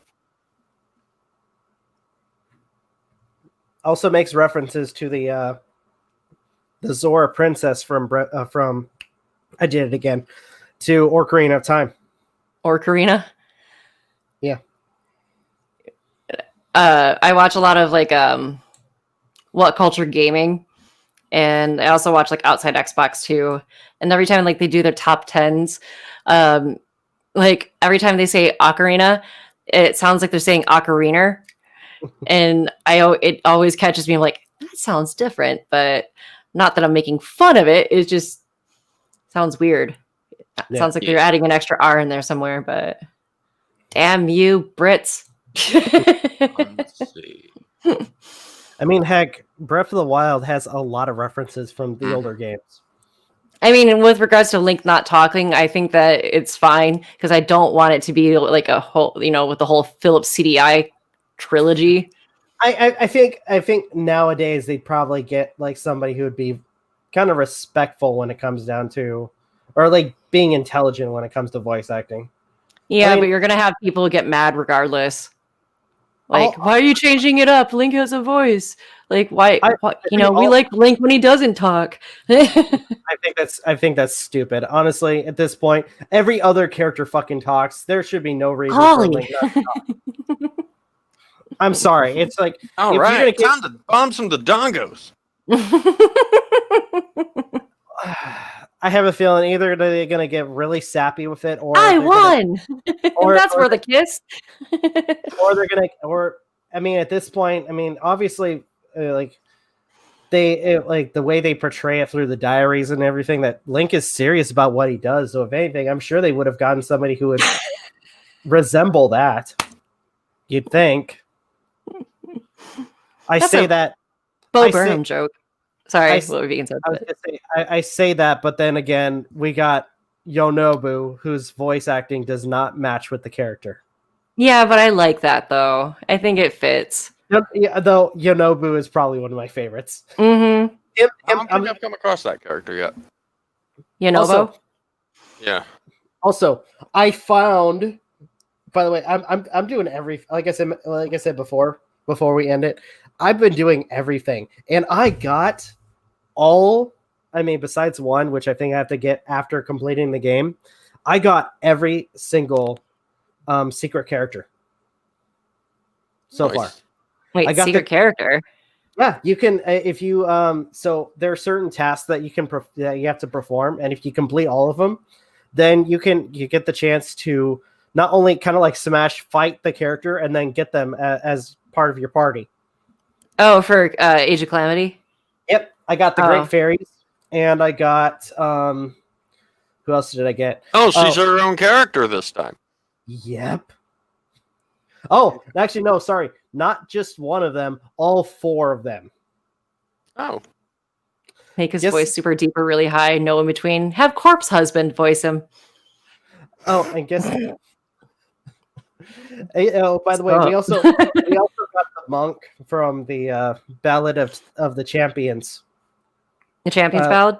Yeah, the final boss. Mm-hmm. We got him as a playable character too. Also, in one of my videos after I got him, I mentioned a few things that I thought was kind of cool. Like, for instance, when he for the running animation, instead of him moving around or running, he turns into that ball of light that you see the blight or the blight thunder blight or blight cannons use when they move around, which I thought was kind of cool. Also, he makes a reference to like every time you go into a shrine where it's like the destiny or trials await you. Every time he does a special, which I thought was really great. Oh, speaking of specials, guess what the Great Fairies special is? Let me guess. Go ahead. Let me guess. She scoops them up in a bottle. No. I was going to say rub on her cleavage, but I was going to say all 4 of them appear and then proceed to kiss the opponent. Okay, I was closer. Yeah. I'm going to say is awkward, especially when you do the animation to a freaking Hinox.